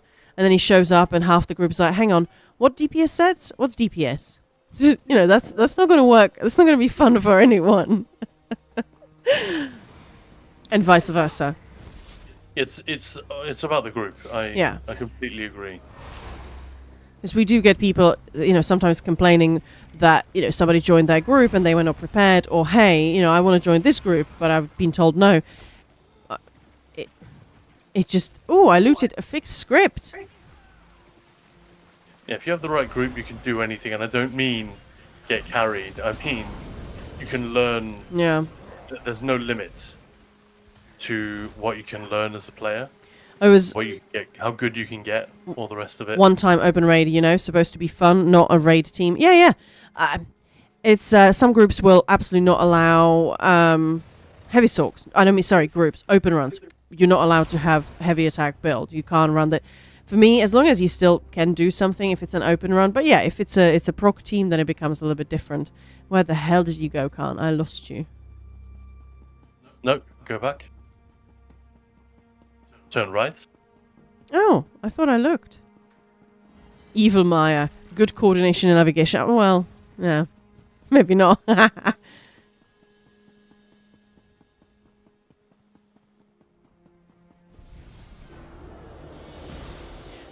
Yeah, Vezok, I see what you're saying, but it does depend. You're saying meta slaves are also not that good in the game. People like Hyper's group constantly reinvent the meta to get better and better scores.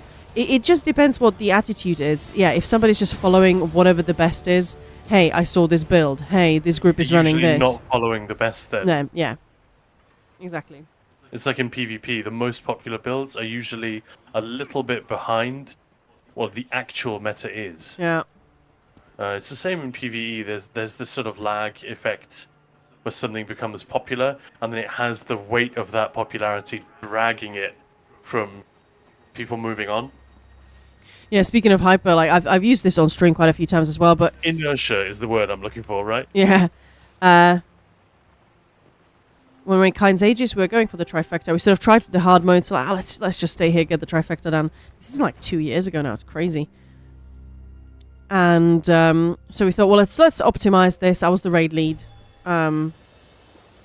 Let's do this properly. And yeah, solo tank and all that. Let's go. But the tank was like, hey, I saw Hyper's doing this, and they're getting the best score in the world. I want to run what he's running. But without really, taking the whole group into consideration. Because the Hyper's build, Hyper's also doing fuck ton of damage, keeping up perfect up times, solo tanking with double staves, Falgrav and hard mode, all of that. Plus what everybody else is doing in the group. So it works for them. But picking his build, Hyper's build, and bringing it into our group would not have worked. No, and it was really frustrating having to explain that to players who a smart person who knows the game very, very well, but they still got tricked into that way of thinking. You can port to me.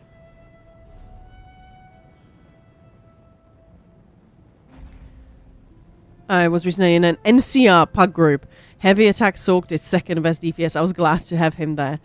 I was in a fun off-meta trial where we had a DK healer and a warden tank. There's nothing off-meta about a warden tank. And there's the thing, DK healer, it's not particularly off-meta. It's just they don't bring There you are. much to the group. I have been expecting you. Yeah, an off-meta group is just a group that isn't coordinated. And there's nothing wrong with that. As long as everybody's on the same page, it's good. It's Yeah, cool. all 12 players can be running what is the meta, quote unquote, And still, or- yeah. for their class or whatever. But if they're not coordinated about how they work, then they're never going to achieve anywhere near the results that an organized group where people just bring whatever the hell they want, but are communicating about it. Like, people often say, "Oh, am I allowed to bring my DK healer or Templar tank to an open run?" Of course you can. We once even built one of our core groups around a Templar tank because there was someone who we wanted to give them a chance, and they only played that. So we thought, well, let's give it a go. So yeah, our open runs, like we organize, try and organize it up to a point, so we have the support sets we need, stuff like that. Because veteran trials, to make sure that we can focus on learning mechanics, especially if it's a teaching run, might as well just bring what the group needs. But yeah, I can't remember the name of the Nightblade DPS main that I met in English-speaking carry runs. It was inspiring how he was overcoming the meta by experience and unique setups. Trying to follow his steps now. Khan, did you... What? There we go. Okay. Do you know Hex the healer? Don't think so. Compared to Chili Mushroom Bear Man, at least. What did I miss? Oh no, ow.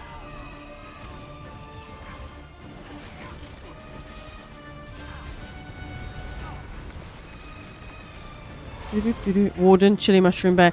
I got that, but that it must be a Warden, right? I feel like you can't just copy a build in this game. You need the context to get in practice. 100%.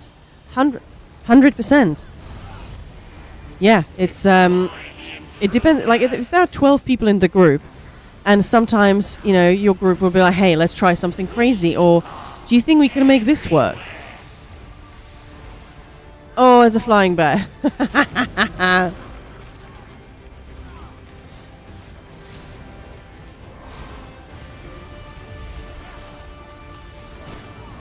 Yeah, that's why, Khan, whenever he does his guides, he says, this is not a build. This is a starting point. This is more explaining how the rotation works. When it comes to actually... Yeah. When it comes to actually building your character, it changes. Depending on what you're doing, what the group... Just like with supports like healers, especially, it's a little bit easier. There are a few sets that sort of fall on the healers to wear. But even then, there are so many little things that you might be asked, She's like the best healer in Russian-speaking community, and her biggest desire at the moment was to play DK healer. It's so off-meta I never used. She was so happy when she had a chance to play it. Okay. Like, there's nothing wrong if the healer obviously knows what they're doing, and as long as it works with the group comp. It's, I'd say, especially in really organized groups. Nothing wrong with the DK healer. Yeah, exactly. I've seen loads of people, well, not loads, but I've seen quite a few people do a fantastic job with the DK healer. Yeah. The reason it's not sought after is that you always have a DK in the group already. Yeah. And the things that DK is for, like a healer can keep up stagger, but that's not really complementary to, in the way that a tank keeping up stagger or a stam DK keeping up stagger, it's a much more obvious fit with what they're already doing. Yeah, the problem obviously becomes a really big problem, other than, what we just sort of discussed, is when you play that Templar tank and DK healer were the only things that they'd play. Not kidding. But always also said, well, I can't do this, or I can't sustain this. I can't heal you guys properly because I'm on a DK healer. Yeah, no. So yeah, they would always. The reason whenever they did anything or failed at something was always, "Hey man, I play an off-meta class. Give me a break." Yeah. And so, well, you can't have it. You can't have it that way. You either need to play. If that is true, then go and play what works for you, or make sure that it works on this Yeah. particular character. Do you want to do one of these? Yeah, or yeah, we have to. It's an incursion, isn't it? Yeah. So- It's like people become meta slaves because it's expected, but then they lose fun and passion. Yeah, that's definitely the potential danger. That's why, like, for our open runs, we don't really care for our groups. I mean, if it's a different raid lead, but if it's Khan, Where are you? I'm by the main boss. Oh, it's opened. Okay. Yeah. It wasn't opening before, so I thought there must be a side thingy still open. You know, we won't tell people what to bring. Yeah, sure, if you want to speed through certain things or get things done faster, there are some easy things you can do, bring, But I've got a as question. long as people Maya. have fun. Seen people lose passion because they don't allow themselves also to have fun while being pushed to play meta from outside. Yeah. Sorry, Khan. Yes? Do you think that's true? What? There are people in this game who are meta slaves? I don't know that I've ever met one. And I must have met 2,000 people playing this game. I think that might be a myth, or that it might need a slight adjustment in the way that we talk about it for it to be accurate. I think there are people who think, the Dunning-Kruger effect, when you know a little bit about something, really, all it is that you have enough knowledge to hide the fact that you don't know anything. So I think I see what you're saying, yeah. people who are early in their evolution, they've got some experience. They've started to get good at ESO. They might think that they are following what is the meta, but in fact, they're doing nothing of the sort. They are just following a very popular type of setup, which is very prevalent. I think if we're talking about people who... People who actually are on the meta are usually there because they're very flexible. They're not a slave to anything. So yeah, might seem like a minor distinction, but We might just be talking about people who, like, will switch to anything has the highest DPS. Regardless of whether it's fun or not, for them, I don't know. again, the people who do that generally don't realize how close together everything is, or that actually in these types of fights, that class that you've been ignoring would be better than the one that you're playing. Or they'll ignore something which is a little bit easier, and therefore will get them higher, more consistent damage, but in an ideal scenario, or dummy test, or what have you, it will not be the best. Yeah. That happens all the time. Yeah, it's interesting. Yeah. And you guys know what I mean if I use the phrase nouveau riche. It refers to a sort of a middle-class person who's suddenly very wealthy, who didn't grow up with wealth, but like now has to have the most expensive watch and car and all the bullshit superficial stuff. I feel like there's an element of that in ESO with DPS when people first get bitten by the bug of like, yeah, I'm gonna optimize and all this stuff. Actually, sometimes that's not really what they're doing. Yeah. Latin Wolverine, yeah, that's an interesting one. In Facebook groups, I see people complaining about meta slaves and demanding endgamers. It usually turns out that the complainers barely even have been close to doing any organized raiding. Yeah, that's something that as a guild lead, we come across a lot. If somebody, I'm just starting the game, or I've never done trials, or, and they want to join a veteran trial or something, and there's like, well, okay, so support, this is what we expect. DPS, this is what we expect. And it's just to make sure that everybody is on the same page. Everybody, can relax and just focus on the mechanics, knowing that they're being taken care of, whether it's by the healers or, the tanks, knowing that the boss will die relatively swiftly because the DDs are on it. It's not... And so we can play with consistency, and the guild doesn't look stupid and waste everyone's time. It's really important. It really is. Yeah. But all those people see is, or you can't come because you're a Sork, or whatever. And I mean, that never happens here, but yeah. no. But Yeah. they might think that we're being meta slaves. Actually, no. We are slaves to giving our guildmates a good experience Yeah. in the guild. Yeah. Yeah. I mean, usually people get it. It is a teaching guild and all that, so people sort of understand that. Usually. But yeah, we have had every now and then we do have a person who's just, well, I want to do it this way. Well, that's fine, but that's like, a tank not wanting to bring a taunt. We're going to have a problem, right? Yeah, don't ask me to raid lead if you're not going to listen to anything that I request. You bring. I think it's about the goals. If people want to push the limits, it feels okay to adapt. Yeah, it's as long as people are on the same page. Like if somebody wants to do that, that's cool.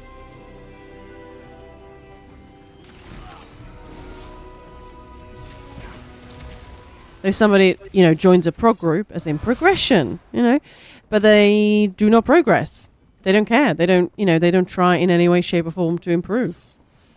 Or actively try not to. It feels like sometimes. Again, not ideal. This is a really fun delve. It's beautiful. But then those same people want to play different class, that they feel passionate at the moment. They cannot do it because they are already a part of Push the Limits group. Oh, I see. Right, yeah.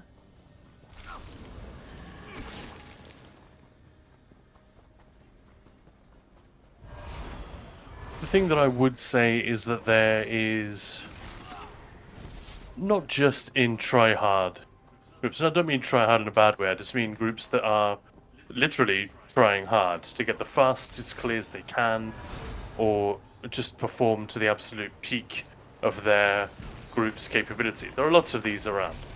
Yeah. I find that those are the most likely to neglect the social side because it takes the back seat. And those groups can often be not so much fun. So some of them are really fun, and that's amazing when you get a group that can do both. That can be quite sweaty when it needs to be, but can also have a really great time, and everyone's supportive and having fun. Go ahead, Maya. I was just going to say, Duke, when you mention like end game trials, what is it that you specifically talking about? Because it does. I think we were talking about that the other day on stream.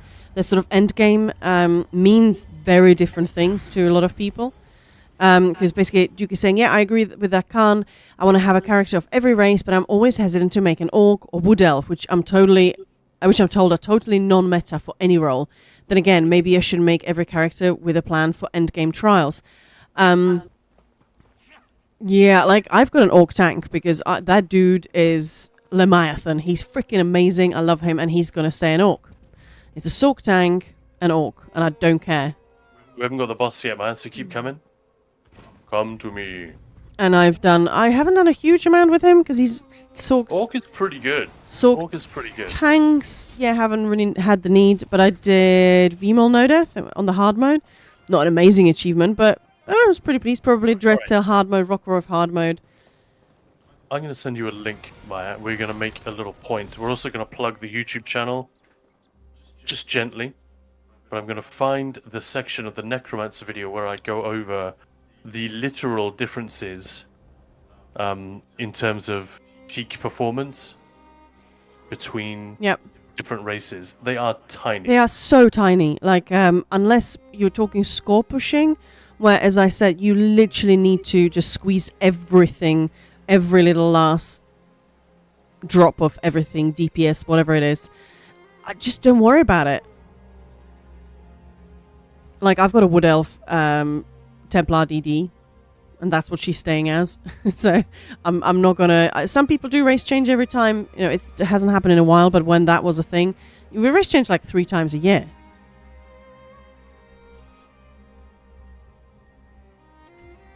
Okay, here we go. I'm going to send you... Dreadsail hard mode, Rogoro hard modes.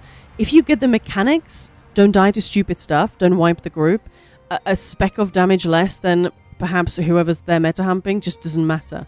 That's what matters. Yeah, they're in the Yes, group Carl, that sorry. Maya just mentioned, and in the Planesbreaker group I was in earlier this year. There were Khajiit in there. Yep. Maya's brought a High Elf Stamina, just because her Arcanist DD is a High Elf, but she wanted to play Stam Arcanist. That's obviously not meta. A Dunmer would be stronger there. Okay, so it should be at that time code. Okay. And you don't need to actually play it, you can just pause as soon as it starts. For Magicka, Dark Alpha Stamina are the top There we choice. go. So those are the actual differences in testing. I put on an actual boss setup that you would use. I think I used Sorcerer as an example. Possibly it was an Arcanist, I can't remember, it was one of the popular ones. And I literally calculated the power drop from you take out the racial passives and then put them back in and see what the differences are. So for Magicka, Orc is 2% behind. Even a Breton, which most people would not dream of making a Breton DPS anymore, is 3.5% behind a High Elf, which is absolutely meta. Obviously, this can change. If you're in a dungeon and your crit damage is low, Khajiit takes the top spot, but the point stands. Even Argonian, it's only 4.5. Redguard for Magicka. Nord, no one would make a Magicka Nord, but they could, and they'd still blast their way through 100k easy. You know, if the class is capable of 120, you could still do 112, 14 with a Nord. And same with stamina. The gaps are even smaller. Khajiit, Orc, they're less than 1% behind the Dark Elf. High Elf, Wood Elf, 2%. Yeah, and I would Is anyone like as stunned by these numbers, by how small they are? These are optimized conditions. Is anyone like, yeah, can't, we know this, everyone knows this, but or are there people who had no idea the gaps were so small? Because that's why I put it in this video. Sorry, Maya, you were saying? I was going to ask you something I forgot. Oh yeah, I was going to say things like Dretzel hard modes, Rogrove hard modes. People organizing these, they might get a little bit funny about what you bring, Sorg, Arcanist, but how many of them do you think would look at this and think, oh, you're bringing Dark Elf, which is a little bit behind? I can't imagine anybody would really, would they? No, I've never been asked why. I've been asked why my tank was an Argonian once, but it was more just like, why is that an Argonian? It wasn't, can you change it, please? I don't have any Wood Elves anymore. I used to. I still do. I was in groups where you could feel how half is pushing the limits and half is just trying to enjoy their place. Yeah, exactly, Movang. That's the problem, because neither half is enjoying it. And they think the other half is the dighead. It's not that simple. Yeah. It was hard. That's totally true. You can get a group of two halves where both halves are doing everything perfectly sensibly, but because they're doing it differently to one another, it doesn't work. It was hard for me to be push the limits player for a long time in a row. I needed to switch classes and experiment to keep the fun going. Those groups were not considering themselves as score pushing, but like a very good group with a very good score. So the goal would be to do a trifecta with a good score, not push score. I get it, yeah. Yeah. Duke is saying, I was a bit shocked, even though I should know better. Well, because the way people talk about these things often, content creators and players, oh, this is dead, that is dead. When you actually then look at the numbers and tier list all that bollocks, it doesn't help. When I see a content creator do a tier list, I think, oh, come on, that's just for clicks. Because these are the real differences. Super clickbaity, yeah. They inherently, it's like one of those cheesy newspapers where everything is a gross exaggeration, and they just give we're all going to die from. It's just, yeah, the kind of newspapers that just exist. Journalism always has a commercial component, obviously, but you guys know what I mean. Those ones that just talk absolute rubbish, and there's barely any connection to the facts. What they're interested in is drama and money, selling you the drama and the hype and the hysteria.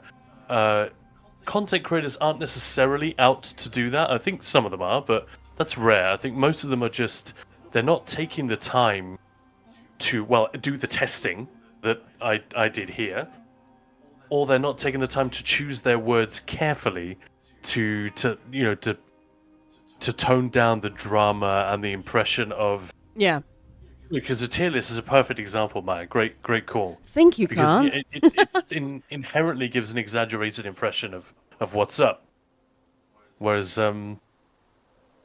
if someone makes a video on Let's go, how to Khan. pick the best class, and they say, well, it doesn't really matter, basically, Yeah. that's not But yeah, that's not very compelling content. I think it's okay to say, but yeah, this is when Rogrove came out.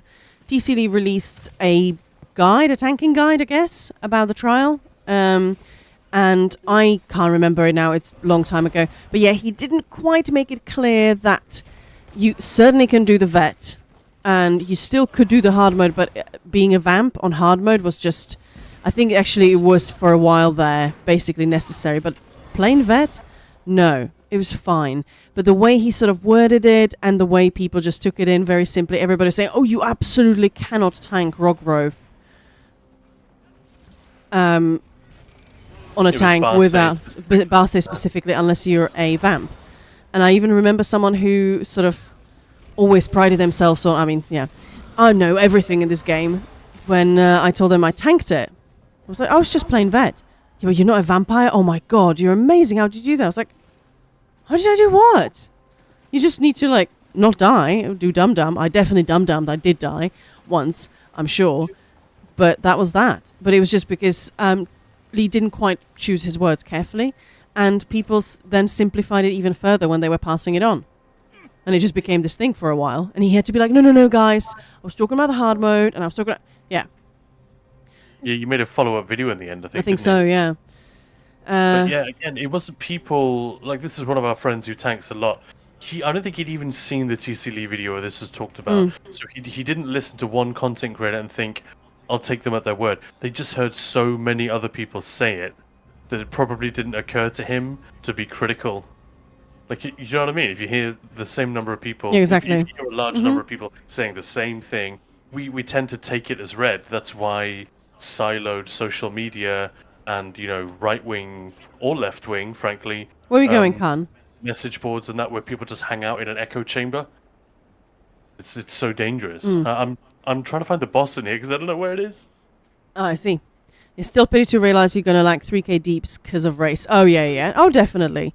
Like when I started sort of dummy humping back in the day, and Khan was saying, oh, you're actually getting close to the cap. I thought, I'm still miles behind you. So, well, not ideal race for starters. And of course, I needed a lot more practice than Khan, to reach anywhere near Khan. But it was just like, well, you're never going to get anywhere near here because not optimal race. But yeah.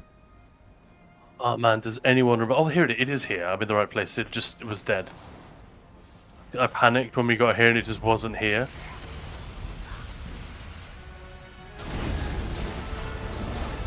Oh my god, this guy's... Oh, Jesus. Hey, we got a fragment of aggression. Kill 5 Delve bosses. And that's a fragment, Maya. That's towards, the wild burn. You're the force shock wild burn. Ooh, yeah. So eat it. I did. Don't stare at it. Anyway, kill 5 world bosses. I still need 2. And 4 incursions. I'm very quickly checking. We only need more of Lorcage and 1 other delve to get that. Oh, nice. So let's go to more of Lorcage. Yeah. I don't mean right now, obviously. Hey, I got the statue of the Nord hero. So I'm at 12 out of 20 now. Right, so we need to do world bosses and incursion, nice. correct? Yeah, and then I'll get the statue as well. I'm at 11 out of 20. Woo! Sweet. Luke. Alright, what's some more delves. Let's go.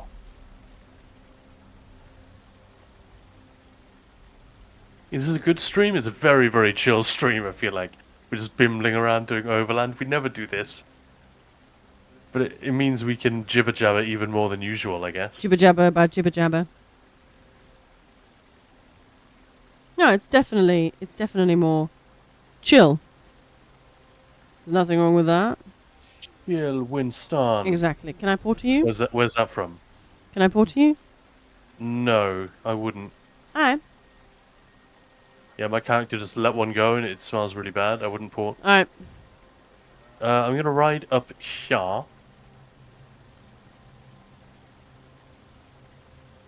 And then you can port. The new player I was talking to recently, I saw how he was comparing DPS versus fun and counting what he would be okay with to get more DPS.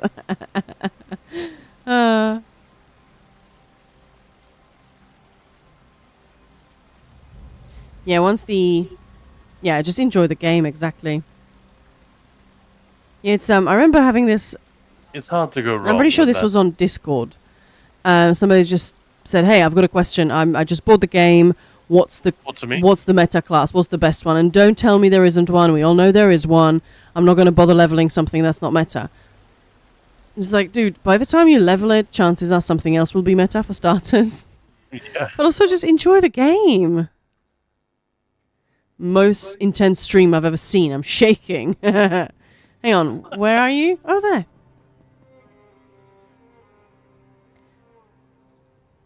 At the same time, Order's Wrath will help him, eh? I'm joining. But he started to practice on dummy and was struggling. Yeah, a lot of people get really carried away. It's sort of, I don't want to be discouraging, but sort of, when you've just started, just relax, level it up, posting passes when, half the sort of 90% of feedback is, well, this isn't leveled, that's not leveled, that's not leveled. These are the wrong traits because, they don't have enough to transmute. Just don't stress. Practicing is fantastic, but don't stress about the numbers. Because, practicing the rotation, making sure that that's just muscle memory, that's going to be amazing once you're fully leveled and you start going to dungeons and trials and you can just focus on the mechanics. It's awesome. I have never seen Non un galo. I don't know why.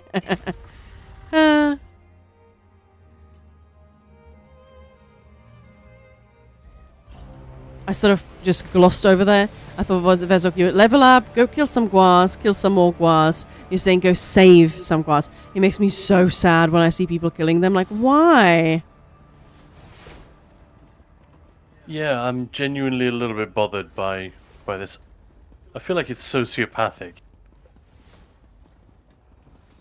And when people there's always some dickhead killing the monkeys in Hotel Reef as well. What's with that? Like, I genuinely worry. Yeah, like, it's not funny. It's obviously not real.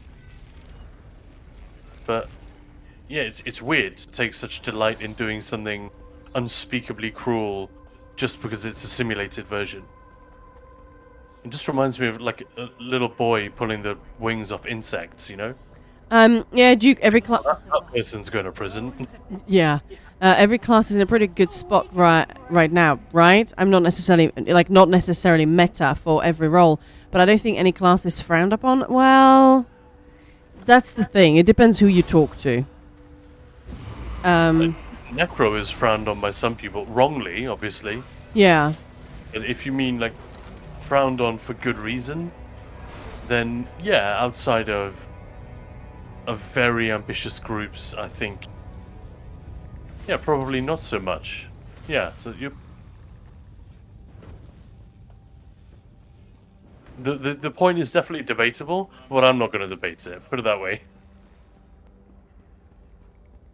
Why are there no boss markers? Is that because I've killed it on a different character? Probably. Yeah, well, solo. Killing the monkeys in Dread Cell. To be fair, they get in the middle of the fight. Like, monkey, stay away from the bridge. No, we have people literally waiting at the door to kill that monkey. We're not even in a fight, and it's for every trial. Like, it is weird. In Kind's Aegis as well. Yeah, all the little rats and squirrels and stuff. Just hearing them squeak as you run past. It's like, gee, chill.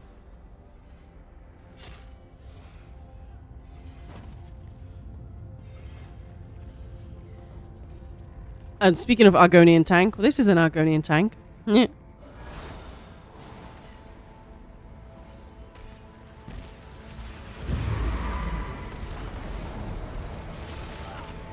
Oh, gee, he didn't even rise up. Disappointing, isn't it?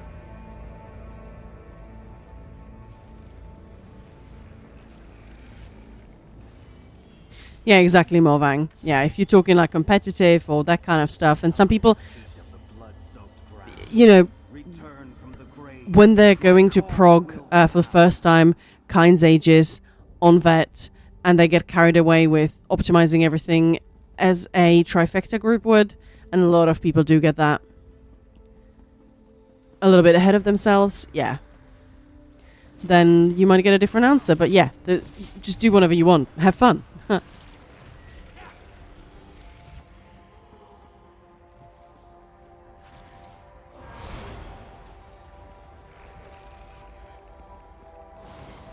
Does anyone know where the boss is? I'm guessing it's here. It's usually like the furthest point from the entrance, right? Yeah.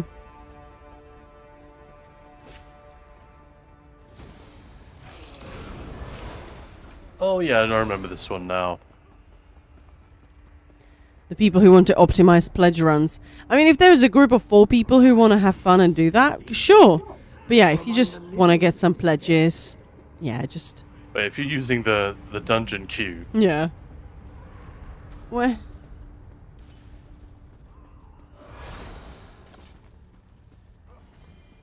It's like when people, you know, go into Dreadsail hard modes. Most of the group has done Dreadsail, at least on Vet. Nobody's done the hard modes, and they start calling it a... Wait, I want to get out of combat, actually. Swashbuckler Supreme group. You're just getting ahead of yourself.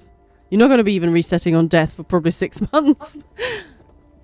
Nothing wrong with that. It's just, yeah. Really? Progress is progress, but it's... Have I ever even done this boss? I just don't recognize it.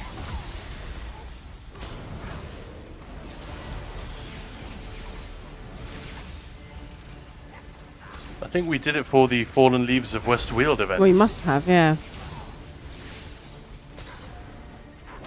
Immunity phases. How delightful. Oh, Morvang, yeah. I mean, if people just... Because they enjoy the optimization, go for it. But, you know, if you're stopping a pug group because, you know, you want to do several pre-buffs, that's what I mean. If you get a group together that just wants to do that, optimize for pledges, go for it. Like, if it's fun, it's fun. Only do pledges with people I know, and I know we don't need to worry about optimization. I mean, optimization, like, when we do our runs, our dungeon runs, we always are optimized. Make sure that pen is working and, you know, all of it, that we're all running the right sets. We don't optimize all the way. Like, we don't... No. We don't try and get the absolute maximum damage. It's also kind of unknowable because so few dungeons are logged. You know, it's a lot easier to look into logs and you can...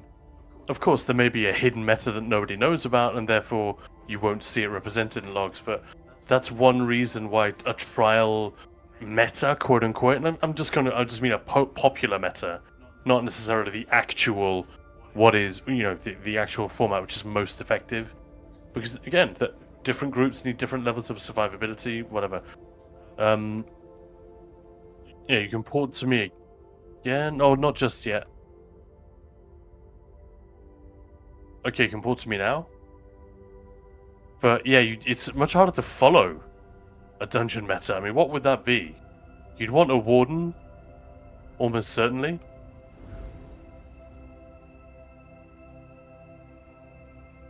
What do you think that would be, Maya? Even. It might be Nightblade and Templar now. Where are you? Right next to you. Just come in. Oh.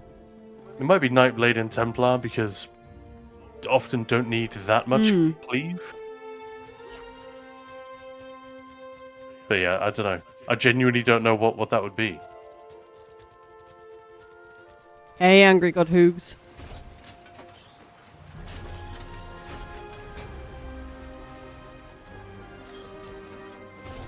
Yeah, like you said, it's worth making sure that pen and crit are at least accounted for.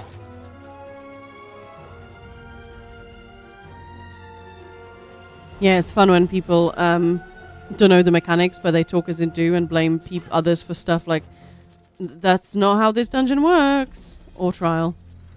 Happens too often. Like, I wish I had that sort of I don't know, arrogance, confidence to be like, yeah, this is how it works, when I have absolutely no idea how things work. I'm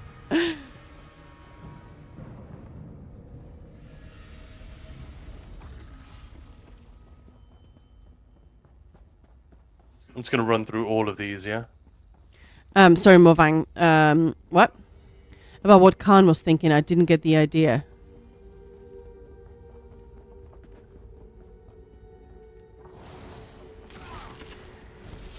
I'm a bit lost now. Ooh. I don't even know where we are right now. Just a delve. Oh, yeah. No, I go up, right? Yeah. Yep. Up, right? Or left? Yeah.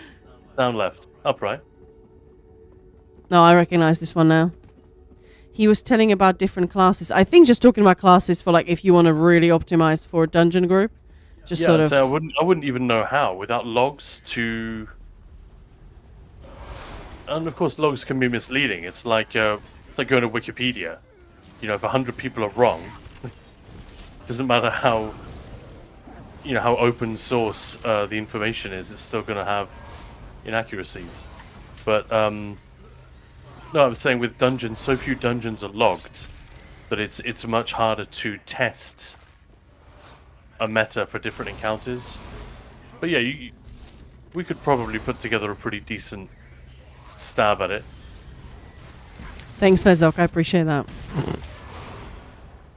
Sarcastic match?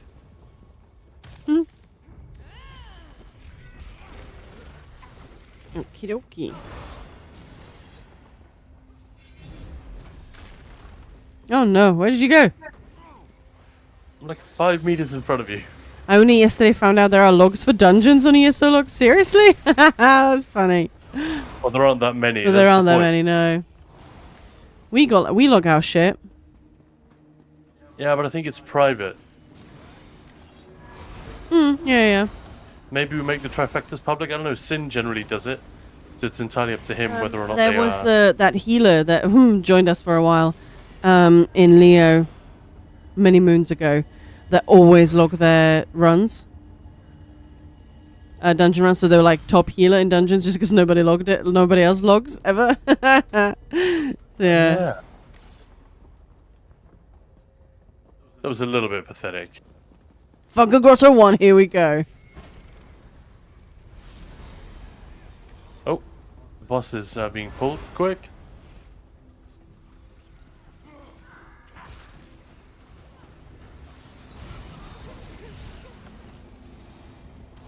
Done. Actually, we're done with the old bosses anyway, aren't we? I just realized. Yeah. It's Overland bosses. Overland, right? yeah. You're so smart. Stupid incursions and world bosses. Yeah. Well, do you want to do more world bosses here? Yeah, sure. Or why? I don't care. They'll be slower, so why don't we go to... Yeah, I don't care. Yeah. Do they actually advertise themselves as top healer? They advertise themselves as something. There was a lot of, I'm really amazing, I know everything. No. Yeah, it's like those healers. I've only met a few of these, but it's baffled me every time. They all they do is just spam. They put down one hot, and they just spam combat prayer and heavy attacks. So they're not doing anything useful to the group, but they are making sure that they get into logs as like top healer, top pass, top HPS. It's like, why? You're lowering the damage of your group by not buffing and debuffing. Top dungeon healer, but only 3 healers have logged that dungeon, yeah. Okay, forward to me. Yeah, you see that quite a lot. Healers like literally building just to have big numbers, which in most content is just not doing anything. Yeah, usually 90+% of healing is down the toilet already. So adding another 30% to it is absolutely useless. Yeah, I literally had a healer say to me, "Hey, I out-healed you." I was like, "Okay, I mean, good for you." And there's like, it's like more than half. It was an insane amount. Was just Swallow Soul. So cool. I'll look after the Yeah. group then. People who do barrier spam as well. Yes. When no one needs it. And then ready? when you need to call for an alt, none there. Yeah. That's a boss? Hmm. Yeah, this is Hey Nectomet. Hey Nectomet, of course it is. Hey Nectomet. Hey Nectomet, sorry. No. It's boring for them. They have no way to see how good they are compared to DPS. I play a lot of healer, and there's no. It's not boring for me. I just do my job, support the group as well as much as I can. No, but if your ego is just If your ego is just based on that, on- well then play DPS. yeah, based on like a. Well, maybe they don't because their ego is based on. Yeah. They play DPS. They're not Yeah. often enough at the top, and it bugs them. Yeah. This might count as an incursion. Could you do me a favor, Maya, and check how many incursions? I'm on 1 out of 5. Me too. Let's see if this works. Imagine this IRL, a doctor saying to another doctor, I out-healed you. No, it's just yeah, it's just a 1 still. So those don't count. Still, always kill him. You never know what you're gonna get. I mean, since we're right there, might as well, yeah. Oh, but stop moving.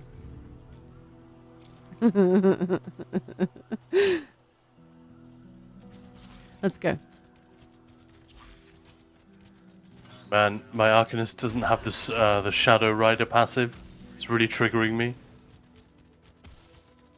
So everything is getting aggroed. Pro tip, if you do stuff like this in Overland, make sure your main character that you do it with has the Shadow Rider passive from the Dark Brotherhood. Yeah. Yeah, people get a little bit carried away with the sort of the HPS and all of that. I remember, do you remember this Khan? We had a healer who was sort of very insecure about their healing a lot, but they would always look at logs, constantly looking at logs. And they you know, oh my god, I'm so bad. Look at these HPS. I was like, hang on. What are you even comparing? They were comparing a Cloud Rest +1 maybe loot run. So super swift runs. Nobody was taking any damage. Nothing was happening. You know, so it was basically just about buffing. And then they were comparing a VCR, possibly hard mode, but like an absolute shit show run where everybody was dying almost to everything. You know, it was really hard work. It's like you can't compare HPS there. Like that's No, it's Yeah. not a useful it's not stat. useless. Yeah. Not for that, anyway. No.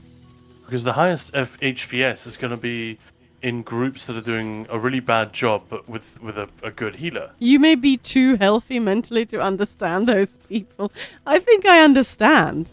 I still find it.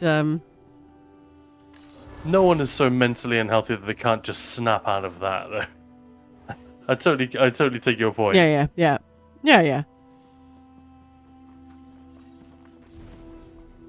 All right, time for the dance, Maya. All right, Which one? frolic. 3, 2. Oh, you're already going. Fine. I will say this. This is a fun hang and everything, but the activity in and of itself isn't super fun. If only healers have their own practice damage. Zos, you reading this? Yeah, we've talked about that a lot. That sometimes it would be good just to be able to sort of see what skill does what. Because seeing the numbers is one thing. Would it be great if you could sort of program it with damage from this fight? And it still wouldn't simulate the actual fight, but nor does DPS dummy. You know, you're not preparing for a fight. There's nothing attacking you. You're just working on your rotation. It'd be kind of fun to get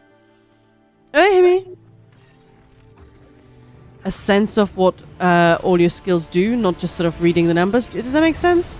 That'd be kind of cool. I remember the first time I was doing VS's hard modes, I just wanted to really not fuck it up. So I got Khan to stand in lava.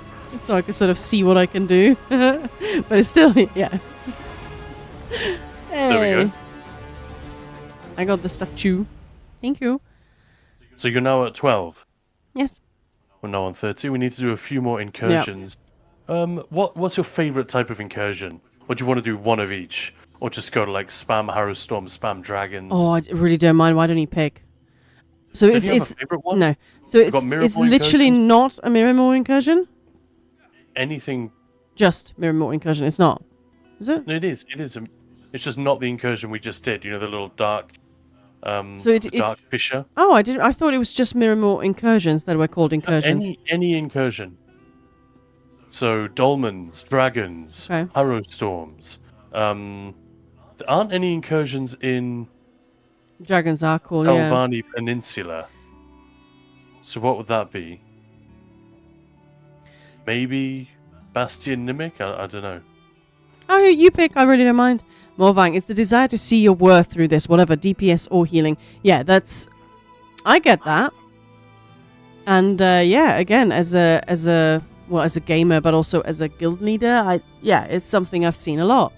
People become vicious and rude and horrible when suddenly their ability is questioned. Don't you dare question me. I'm amazing. I don't make mistakes. Like, okay. Yeah, and it's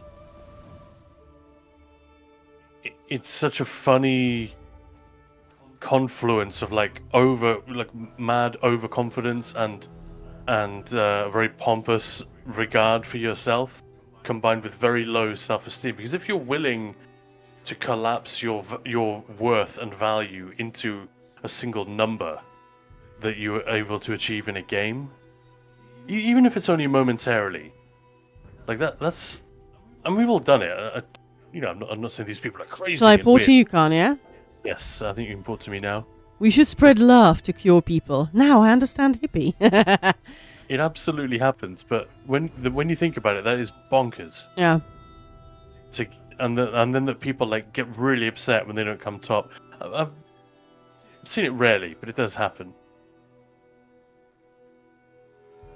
But yeah, we've Or not. they're willing to throw their group under the bus just to get those numbers Yeah. a little bit higher. It's so weird.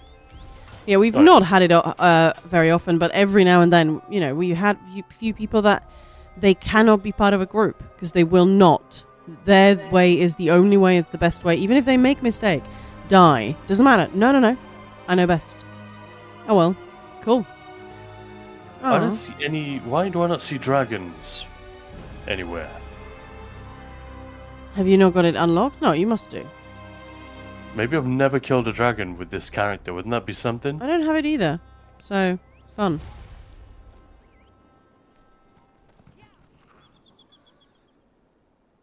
No healer named Flowers. Flowers the people? Pretty sure that's what they RP'd. Yeah. Have flowers. Well, I kind of wanted to do some dragons, but maybe screw that. If I can't even see where they are, that's weird. Is that a bug? I don't know. Have you guys seen Skyrim? But it's brain rot.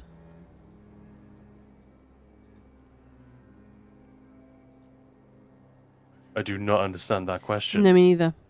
Sorry. Skyrim, but it's brain rot. I said it because I was an officer in a guild on the edge of casual and competitive style. I mean, that's the thing. In our guild, we do everything from casual, literally people like, I've never done a trial, to, trifectas. And we definitely have some players that are competitive. But I think you were an officer in that guild. Yeah, I think it comes essentially from the guild leaders and sort of the officers, everyone, how all of that is handled. And I having run it for almost 4 years, we've just not seen much of that. And if somebody does show up with that attitude, as I said, it does happen. They don't last long. Like, I could probably drop a few names and you'd be like, yeah, I've heard of that person.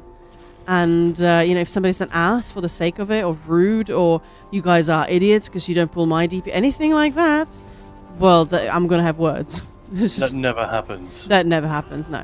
What normally happens with those people is that they will leave because they will see other people in the guild doing more damage than them and not making a big deal out of it. and that burns the most, you know? Yeah.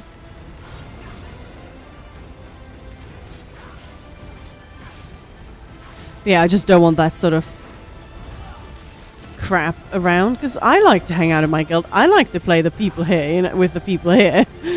I don't want someone doing that. Nah. The exchange is complete.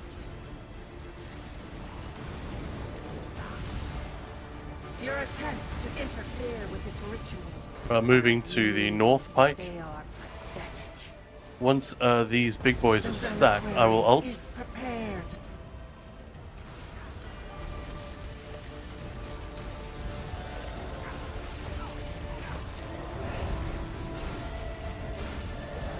Why is he not gap closing? I don't know.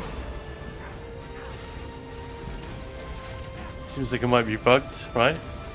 He's taunted and everything. He's just not really moving, yeah. He's kind of yelling at you from a distance. Yeah. You! He's scared of me. He's heard about my tanking prowess. That's it, isn't it? Your exploits, yeah. Yeah, he's heard, yeah. He's trembling.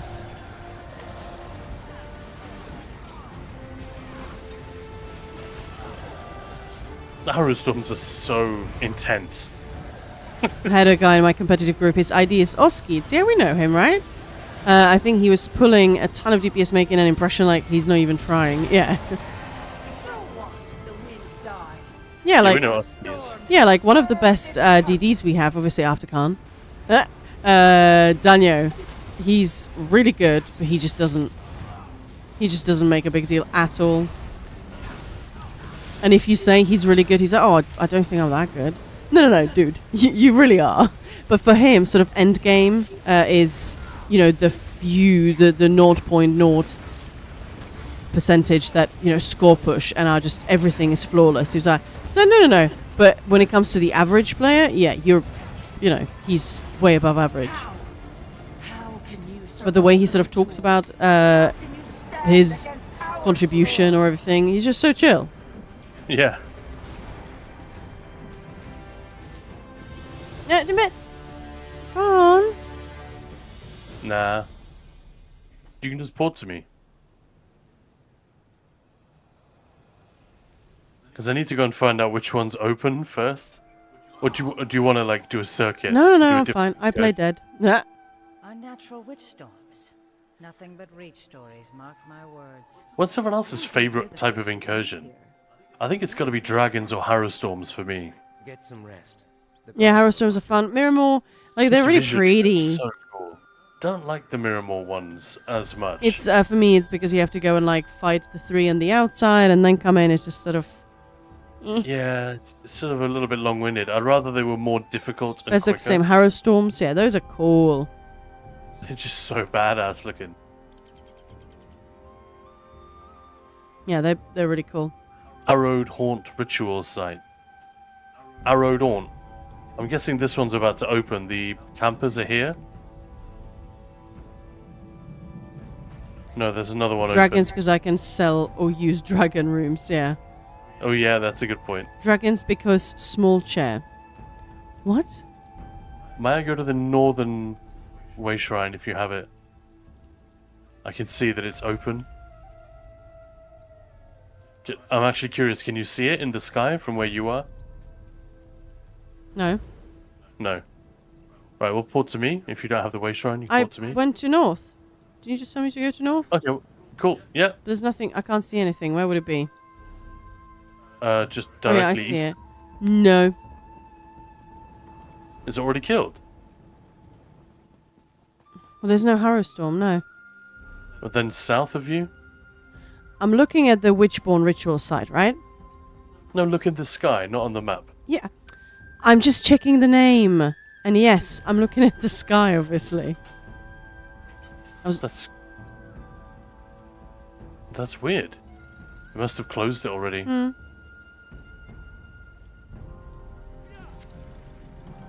It was definitely open. So do you think it's the Harrowed Haunt ritual site now? Site. Is it the one we're going to? I would guess so, but I Alright. don't know. Let me just ride and discover them because then I can see when they're open. Mm-hmm.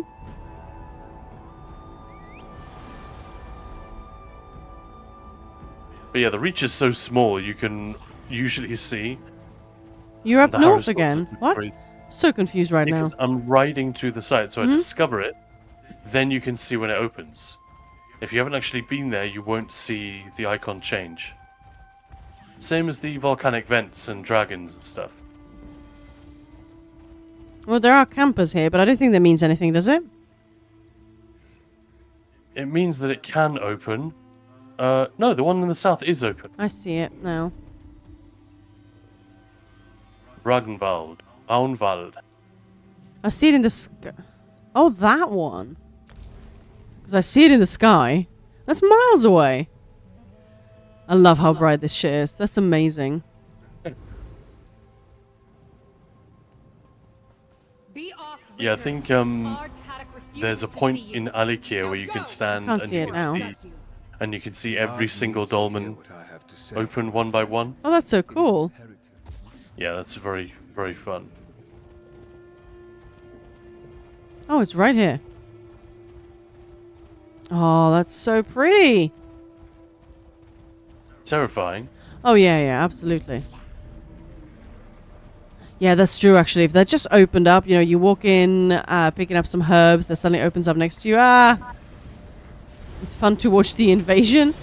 Yeah, if you put it, when you put it that way, that doesn't sound great, no. And join your comrades in this world. Iron resing, no companions. They answer the call. Where is the Khan? I'm over I on see the you. I've west. got you. I'm bringing some buddies. I see them.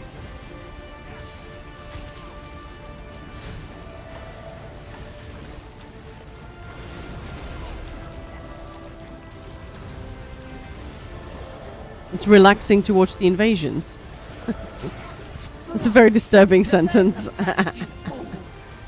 Oh, let's move, buddies. Let's go. Come on. Follow the Maya. Blow the Maya, Maya, Maya. Oh, jeez. Let me go. You'll soon wish the storm had swept away your Hey, Simple Network. Hello. How's it going? Happy Thursday? I think it's Thursday. It is Thursday. It is. It is. Yeah, we're good. Doing some incursions. How are you doing? Oh, I'm stuck in some bloody stuff. All right. Grey Host Vampire Lord. Just random Lord. Rock on. I'm hanging with my 3-year-old. Nice. Meow. Hey, Chris. How's it going? Oh, I've got a big chunk. There we go. It's not what I meant to press. Really not. Was he dead?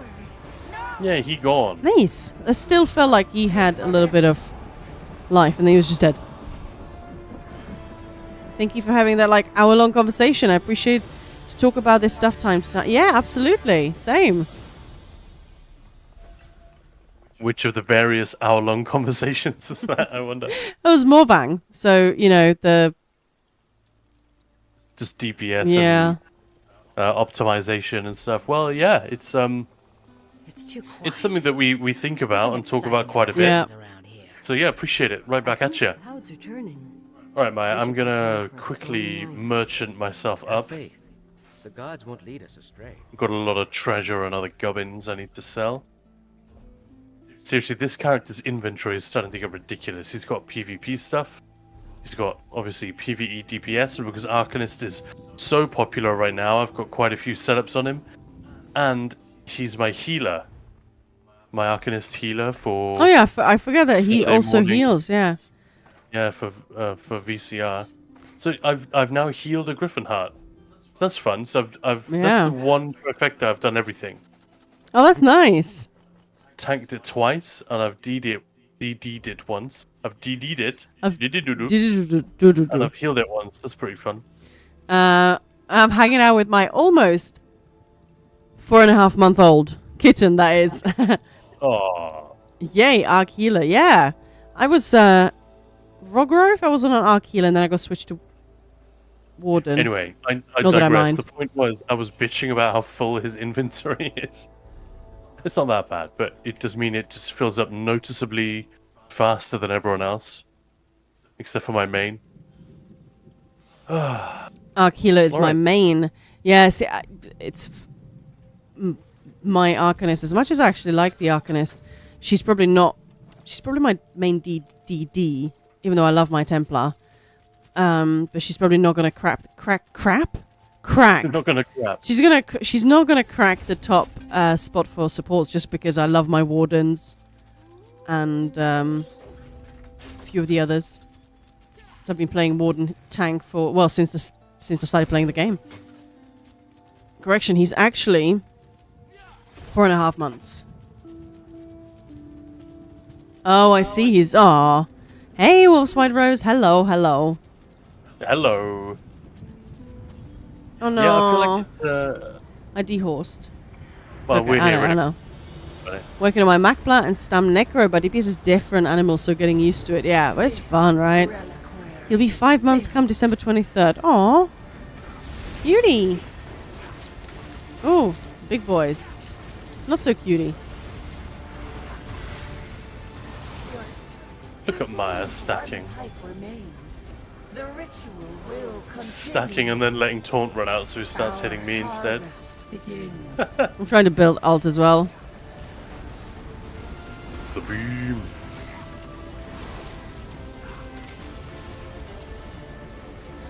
And my birthday will be shortly after that, January 4th. Oh, that's my doggo's birthday. Other storms. You won't But yeah, fun.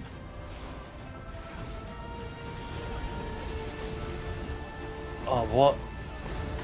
Looking for 3 Dididudu for Vika. For kinds edges. I'm guessing that's DDs? So confused now. My dog's January 10th. He'll be 4. Ours will be 8. It's quite shocking. People just yesterday somebody was like, "Oh, that's a puppy. Oh, she looks so grown." It's like she's 8. Oh, really? Hey, I got an achievement. Master of Storms. What is that? We both got it together? Yeah. One more incursion, please. Oh, it's just to do all the Reach Arrow Storms. So that's an account. We'd never done that Oh, that's one weird. before. That is really surprising to me. Oh yeah, she's still, the dog definitely still acts like a puppy because she's a brown lab. I guess people expect them to be sort of chunky but she's really slim. She's very sprightly, running around like a big sausage. You are. Yes. Do big sausages run around? Mm-hmm. Okay. Oh, Baldelia, I'm off to bed early, being responsible and that. See you later. Yeah, nice one. Have a good night's sleep. Yeah. And sleep see you well. later. And remember to tune in the morning when it's Indiana Jones time. Yes. We have no idea we might get like 2 viewers rubbing sleep out of their eyes. But whatever, we're gonna play I'll be the one, game you'll be the second one. Yeah. We'll play the game either way. Yeah. Well, you will. I guess I'll be... Do you want to play it? Since that way, that actually makes more sense, doesn't it? Does it? Yeah. We can take it in turns. Wouldn't you rather that was on your machine?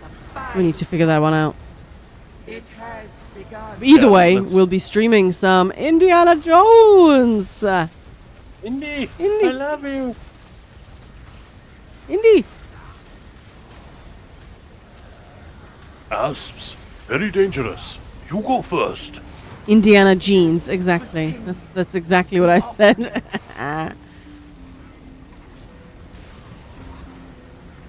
heard the PC requirements for that game are pretty hefty. Yeah. Yeah. We were just talking about that in our news segment. And yeah, they look pretty... Freedom from oblivion.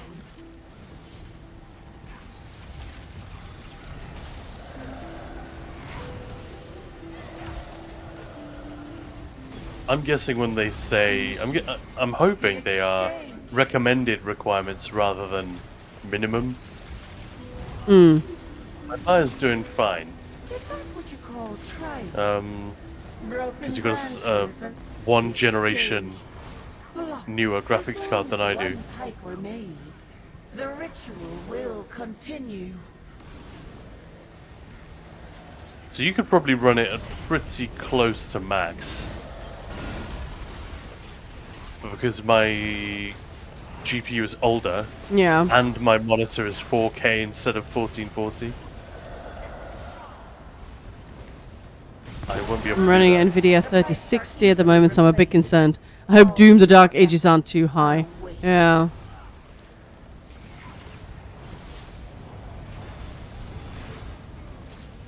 Generally, it's just the bells and whistles, isn't it? Yeah, exactly.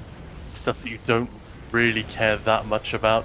I've played Cyberpunk 2077 with Woo! almost everything turned all the way up, and that game can go really stupidly high, and especially on the GPU, with frame generation and all of that stuff included.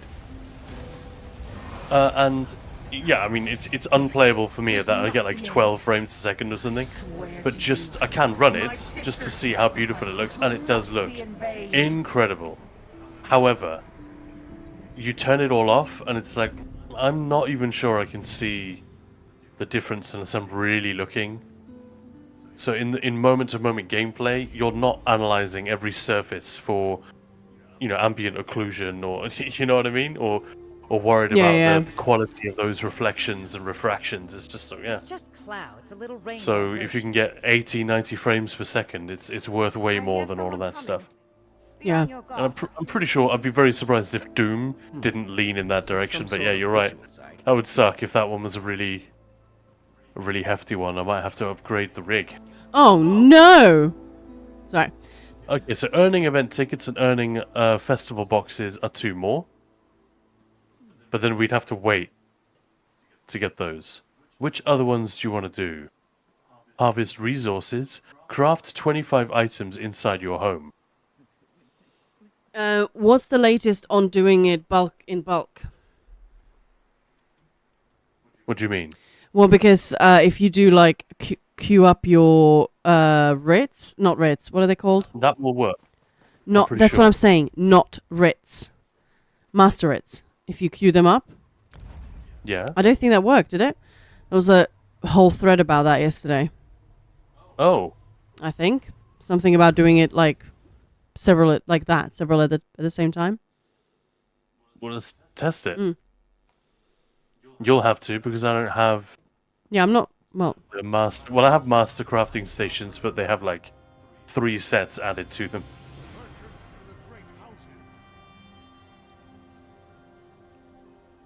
we could just look at the thread. Well, I printed some stuff for the Leo group, Oh, so I'm nice. already at 11.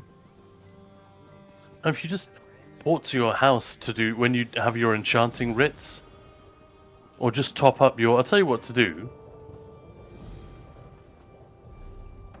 Just do let me writs. just see if this works. Like, I think you Yeah, can just port- craft one cheap food item, for example, but 25 times instead of all at once.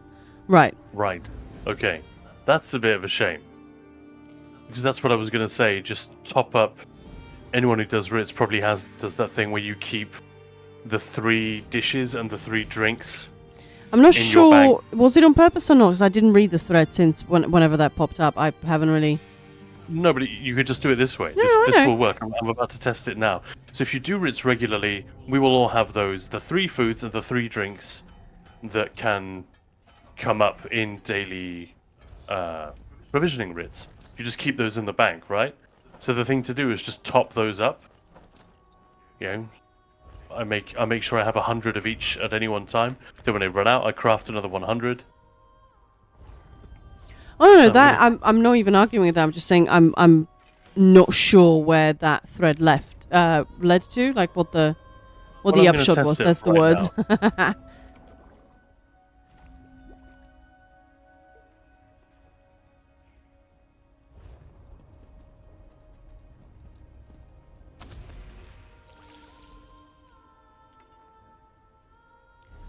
what I'm doing should be working, right? Yeah, 14.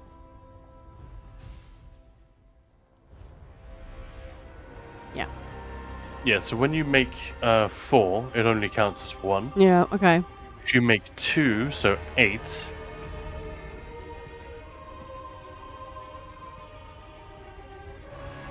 It also counts as 1. So yeah. Oh, yeah. Okay. So you just need to do it X number of times. That is a little bit tedious, I'm not going to lie. Is that something that they just didn't think through? I guess, but who knows? It doesn't take that long. No. Speak to me. But yeah, before food, installing citizen. obviously enchanting writs, just port to your house to do enchanting writs. Why just For a- enchanting writs? Because you make lots of, or jewelry as well, but whatever, you know. I'm doing all my writs. Let's see, just port to your Yeah, house to do your writs and then back again. Hey guys, how's the pursuing going? Yeah, good. How are you doing? How's like birds? And happy Thursday. Ow. Yeah, it's the eve of Indiana Jones the game release.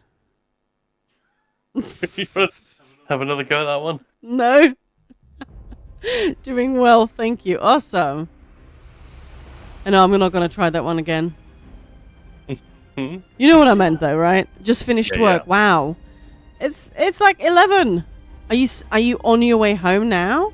Like you still have like 2 hours commute now, or please tell me that it was online. Because that would be sucky. Sucky.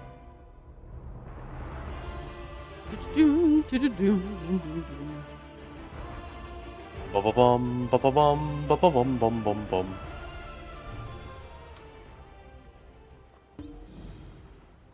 Yeah, should we do law school? Yeah, okay. Just let me finish crafting this nonsense. Nonsense. It's nonsense. Alrighty then. Well, I'm staying the night. Ah, I see. Yeah. So it's not too bad.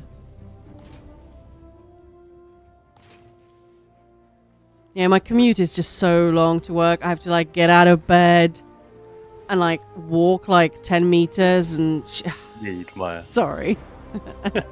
Oh no, I just did all the writs not in the house.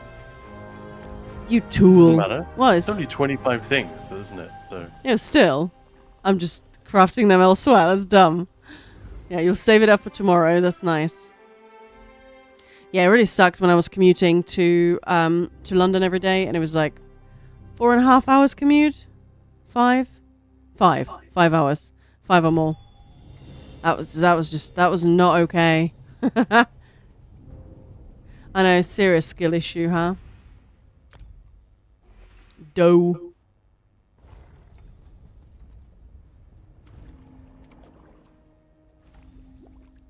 But I did say that 5 hours one way. No, both ways.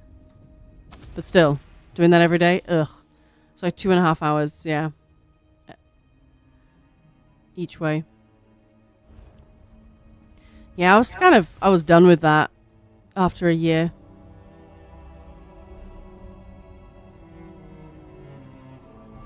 That was a bit much. Should I get another one? No, how many am I still missing? Ah, Maya. 4. Alright, well, yeah, I'm ready for the law school segment. I think it's a good one today. I hope you guys will like it. Hang on. We need to change the scenery. Obviously, they're all fantastic, aren't they? Alright. Let's play the wonderful sound effect made by Eggbirds.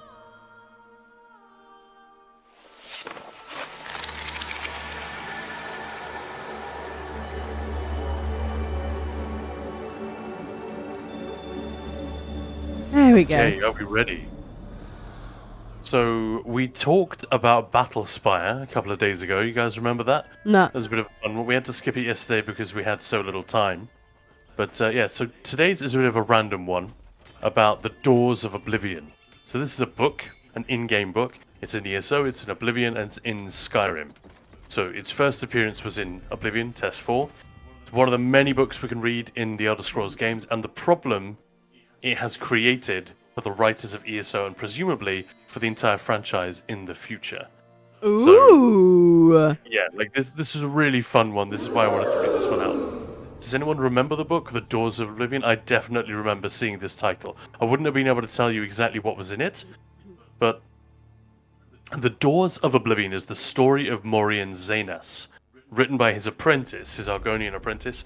Now, Zenas was an Imperial, and he was a professor at the Arcane University, and he desperately wanted to study Oblivion by finding a reliable way to enter and explore the place.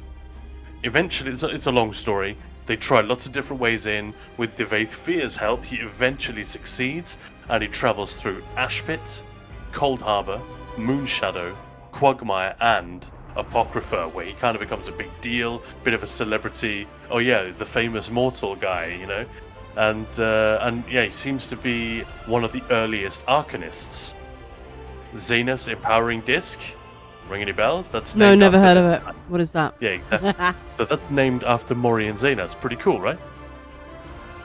The problem is, the Doors of Oblivion book was not created for ESO. Like I said, it was created for TES4 Oblivion. So it originally appeared in that game, then again, the same version in TES5 Skyrim. But when working on Necrom, and this is me speculating here, I'm thinking that the ESO writers must have thought, oh cool, we can take this guy that's already in the lore and make him part of the backstory of Apocrypha and the Arcanist. It all wraps up nicely together, and the Arcanist feels more like it belongs in the lore that's already been established. It's not something new that we've created. You know, retcon, basically. Everyone with me so far? With you, Simpkins. Good. Right, here's the problem. The original version of the book from Oblivion mentions a bunch of things which have not happened yet at the time of ESO. Events like Mehrunes Dagon invading the Battle Spire. This is what we talked about a couple of days back. That's the setting for that game. And the closure of the Dreaming Cave on Artaeum. These happen like 700 years after the events of the Elder Scrolls Online and the Plane Meld and all that stuff. Now, you'd think they could create some weird time paradox where Morian Zenas is, while he's exploring Oblivion, maybe he's actually moving back in time in the real world, so that when you know, years after he's started, he comes back to Tamriel 700 years earlier. Like, that would work. And that would close that loophole. However, it doesn't work because the book is written by his apprentice via a telepathic link. So Zenas is off in Oblivion, and he's sending images and words and sensations back to his apprentice, who's writing them all down back in the library, back on Nirn. So yeah, it creates this weird continuity error. So for the version of the book that appears in Elder Scrolls Online, the writers just removed the section about the Battle Spire, but unfortunately that's not the only plot hole. There are other things in the book which couldn't have happened yet. I guess it's an honest mistake, but it does create a hole in the lore. Like, it doesn't make sense. Why is this person writing about things that happen prior to the events of Oblivion and around the events of the first game, Arena, so 700 years after this, and yet he's supposed to predate the Arcanists that exist now in ESO. So I'm sure there is a way for them to fix it, maybe, but they haven't yet. And the attempt to do so by just removing a piece of the book, that doesn't work anyway, because you'd have to go back and edit it in all of the other games as well. They're not going to do that. So yeah, an honest mistake, but it creates a hole in the lore. And in a franchise where magic and time travel exist, that can create massive nerd debates about how it can be explained. We're not going to go into that. As far as I can tell, well, come on, we'd be here all night. But as far as I can tell, the ESO team were just very keen to include Morian Zenas, this guy who's already been established in two of the biggest, well, the two biggest games in the franchise. And they wanted to put him into the story of the Arcanist, building him into it and justifying this crazy, crazy new green, shiny class with a bit of retroactive continuity. Unfortunately, they didn't check the details carefully enough, so they've created a massive plot hole. What do you guys think of that? Did anyone know about this? Sits quietly in the back, rapt attention. Write a ticket for it. Hey, Marco, how's it going, dude? Long time no see. Hey, man. I know a fix. Dragon Break. It just works. Yeah, there we go. They add another thing. Notes on Doors of Oblivion. Yeah. Doesn't the Dragon Break explains plot holes? It's like creating different versions of reality. Not plot holes so much as it means that every ending of Daggerfall is canon. Which is weird, because Daggerfall ends a bunch of different ways. Plot your holes, everyone. Jeez. Evening, Marco. Evening.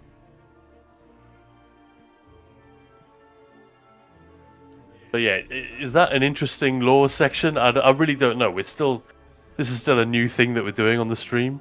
I thought that was actually really, really fun. In obviously a super nerdy kind of way. Oh, yeah. But, yes. Is it interesting enough to make a lore video about Maya? Because that is the thing we could do in future. We've made a couple. I'm sure we'll make more.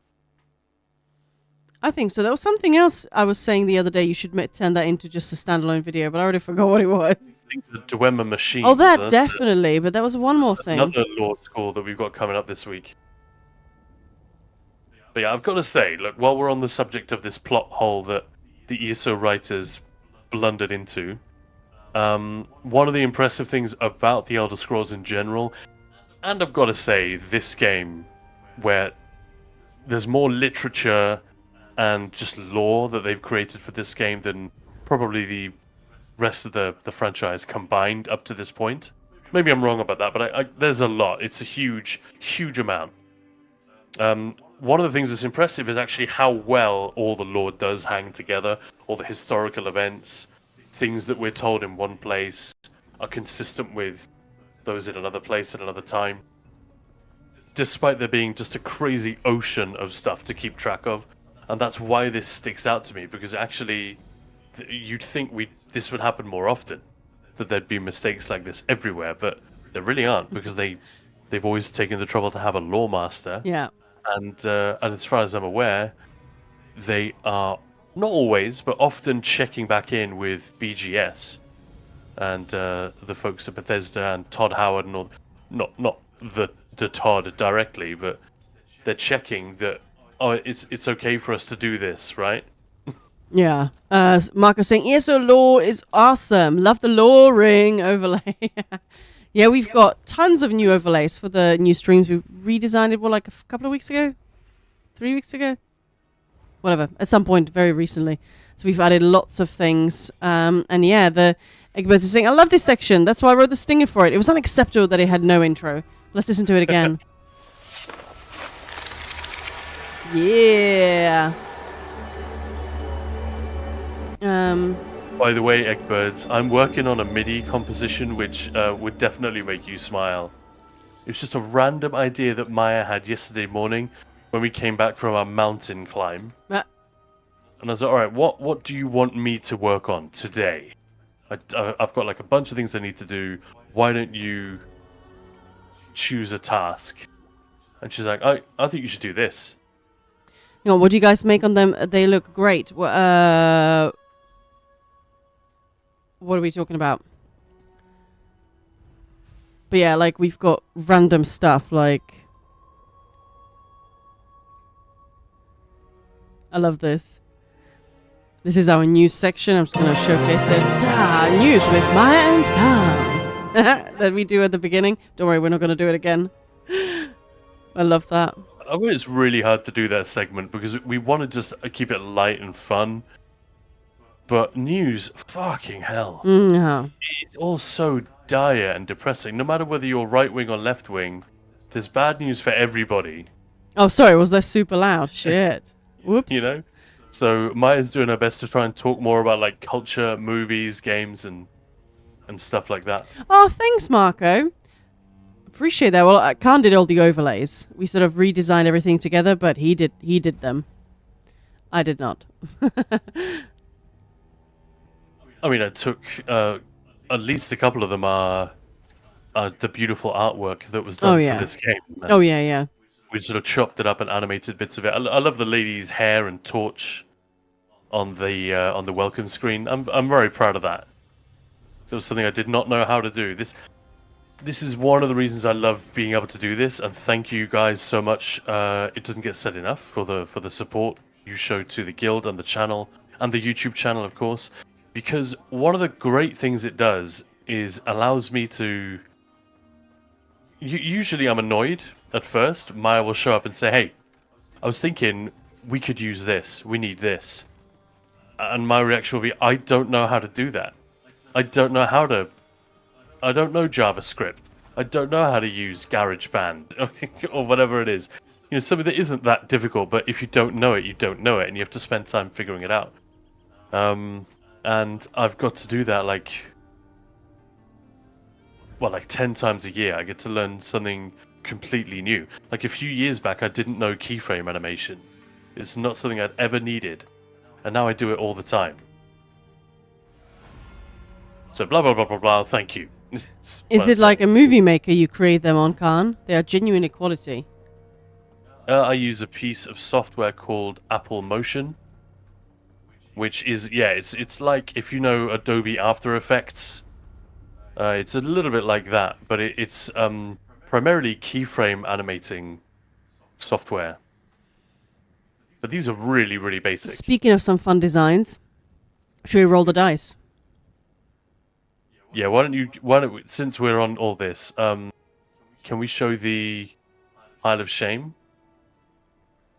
That's the one I'm most proud of. Not the Pile of Shame itself, but the little animation I made for it. Yep. There it is.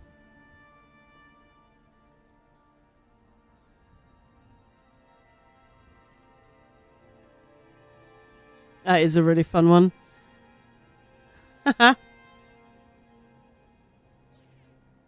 Egbert doesn't see. We haven't used it enough because Egbert hasn't seen it yet. Oh no. I mean, technically, this is not a very good Pile of Shame because Doom 2 and Half-Life, I've played the shit out of those games. And, well, Maya, you haven't played that much Doom 2, but you've played Half-Life. Yeah, hey, Tian Lane, hello. Hello. Welcome in, welcome in. We're just showing off some of our new overlay and talking about some of the segments on the stream. This one is Pile of Shame, which is sort of a Saturday when we're winding down. Just pick something that you've always wanted to play. You've got that, but you just haven't quite gotten around to it, or not as much as you would have liked. But yeah, how was your stream? How is everyone doing? I'm Maya, that's Khan. Hello. See, we're getting better at this, Khan. You respond. It's awesome. Yeah. And together we run Ninja Pulls. That's an in-game guild community, but also YouTube and Twitch, where we can just be silly. Yeah, goof off, basically. Yeah. So in the course of goofing off, yeah, we intend to. Obviously, we do ESO. Do we? What's almost that? all the time. Almost all the time. But we do want to take little breaks once a week and try to catch up with the Pile of Shame, and that's what that one is for. Yeah. Everyone's got one, right? Oh yeah. Pile of games, books, and various movies even that you've had for years and have never got around to getting through. But now we have Dungeons and Flagons. So this is our board game. It's very much ESO inspired. Khan created it. And so far, where we had to fight Barse, we won. We had to do a... Fuck yeah. Yeah. Take that, Barse. How do we play Dungeons and Flagons? Well, where's the little ninja? You just play Dungeons and Flagons. Yeah. Where's the little ninja? I can't see him. Square 91. Oh, I see him. I see the little dude. All right. Let's roll the dice. In fact, no, shouldn't he be moved? He should be on 103. You sure? Yeah, you didn't move him last night. Oh, he just pissed me off. I didn't want to talk to him again. Yeah, all right. I move him. It's basically Chutes and Ladders, or Snakes and Ladders, as they say here in the UK, but with a bunch of other encounters in the dungeon that we can run into. Some of them are good, some of them not so good. Like the Barse hard mode, there are 3 of those. That means you have to fight Barse on hard mode, And that just means you roll a d20. If you roll a 19 or a 20, you win. Nice. If you roll anything else, you wiped and you're dead and you have to go back to the start of the game. That hasn't happened to us yet, but I'm a little bit worried that when it does, we'll get really pissed off. And who says shoots and ladders? Isn't that an American thing? That's an American thing, yeah. Bye, Eggbirds! But yeah, so we did have a tavern stream, thanks to that.